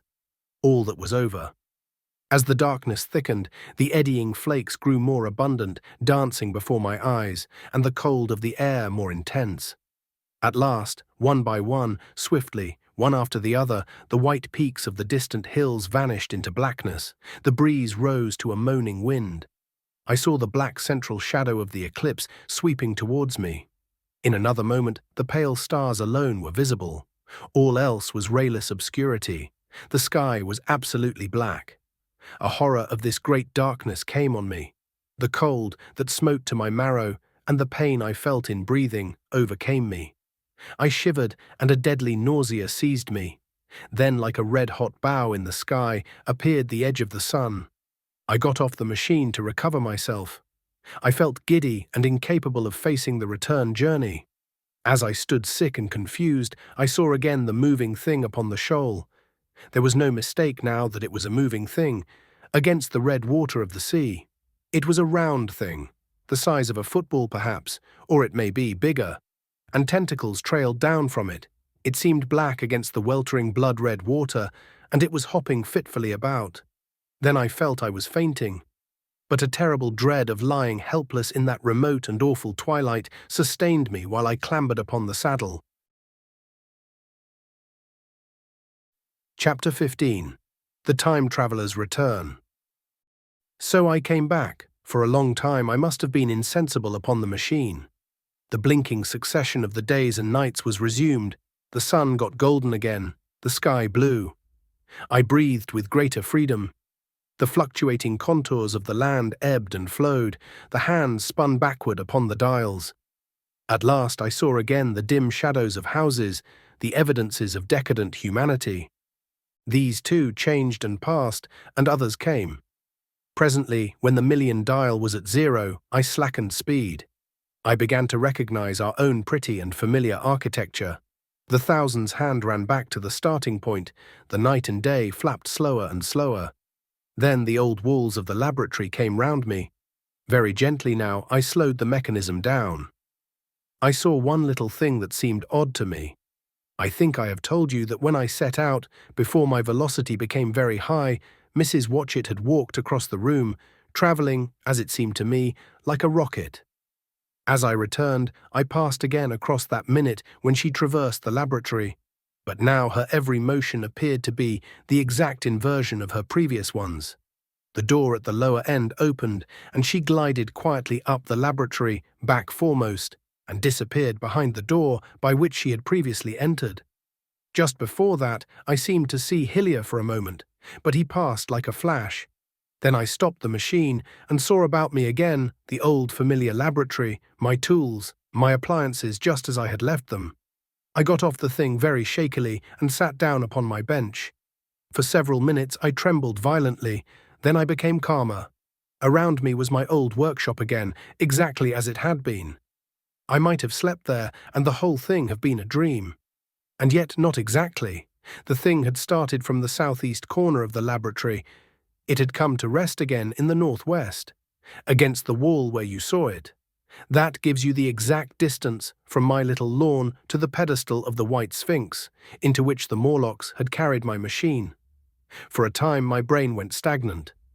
Presently I got up and came through the passage here, limping, because my heel was still painful and feeling sorely begrimed. I saw the Pall Mall Gazette on the table by the door. I found the date was indeed today, and looking at the timepiece, saw the hour was almost 8 o'clock. I heard your voices and the clatter of plates. I hesitated. I felt so sick and weak. Then I sniffed good wholesome meat and opened the door on you. You know the rest. I washed and dined, and now I am telling you the story. Chapter 16. After the story.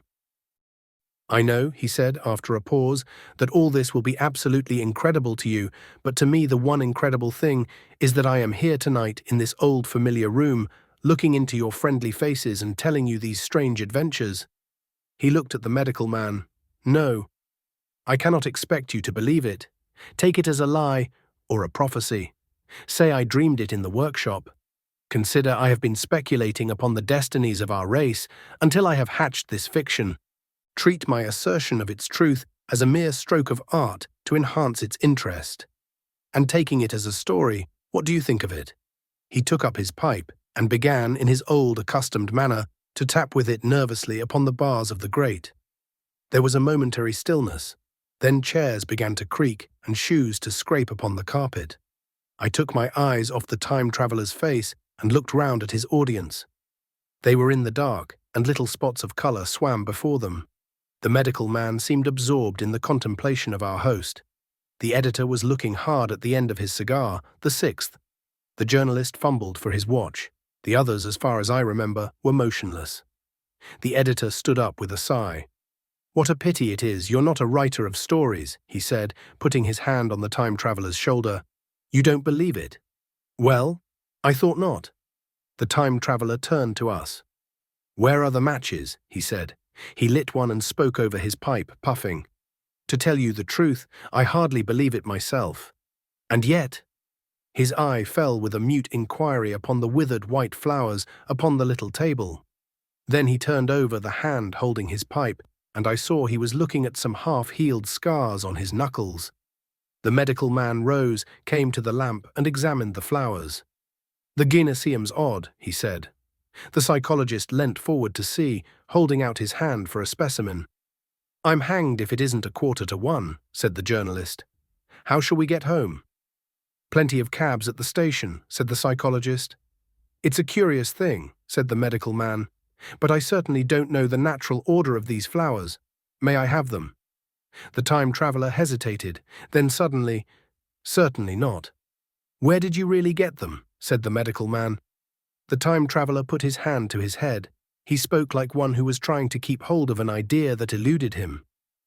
"They were put into my pocket by Wiener when I travelled into time." He stared round the room. "I'm damned if it isn't all going.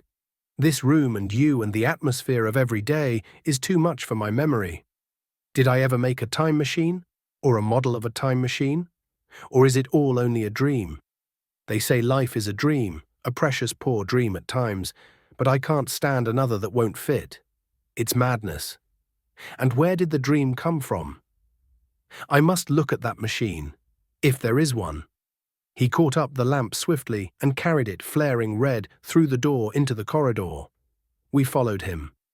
There, in the flickering light of the lamp, was the machine sure enough, squat, ugly and askew, a thing of brass, ebony, ivory, and translucent glimmering quartz.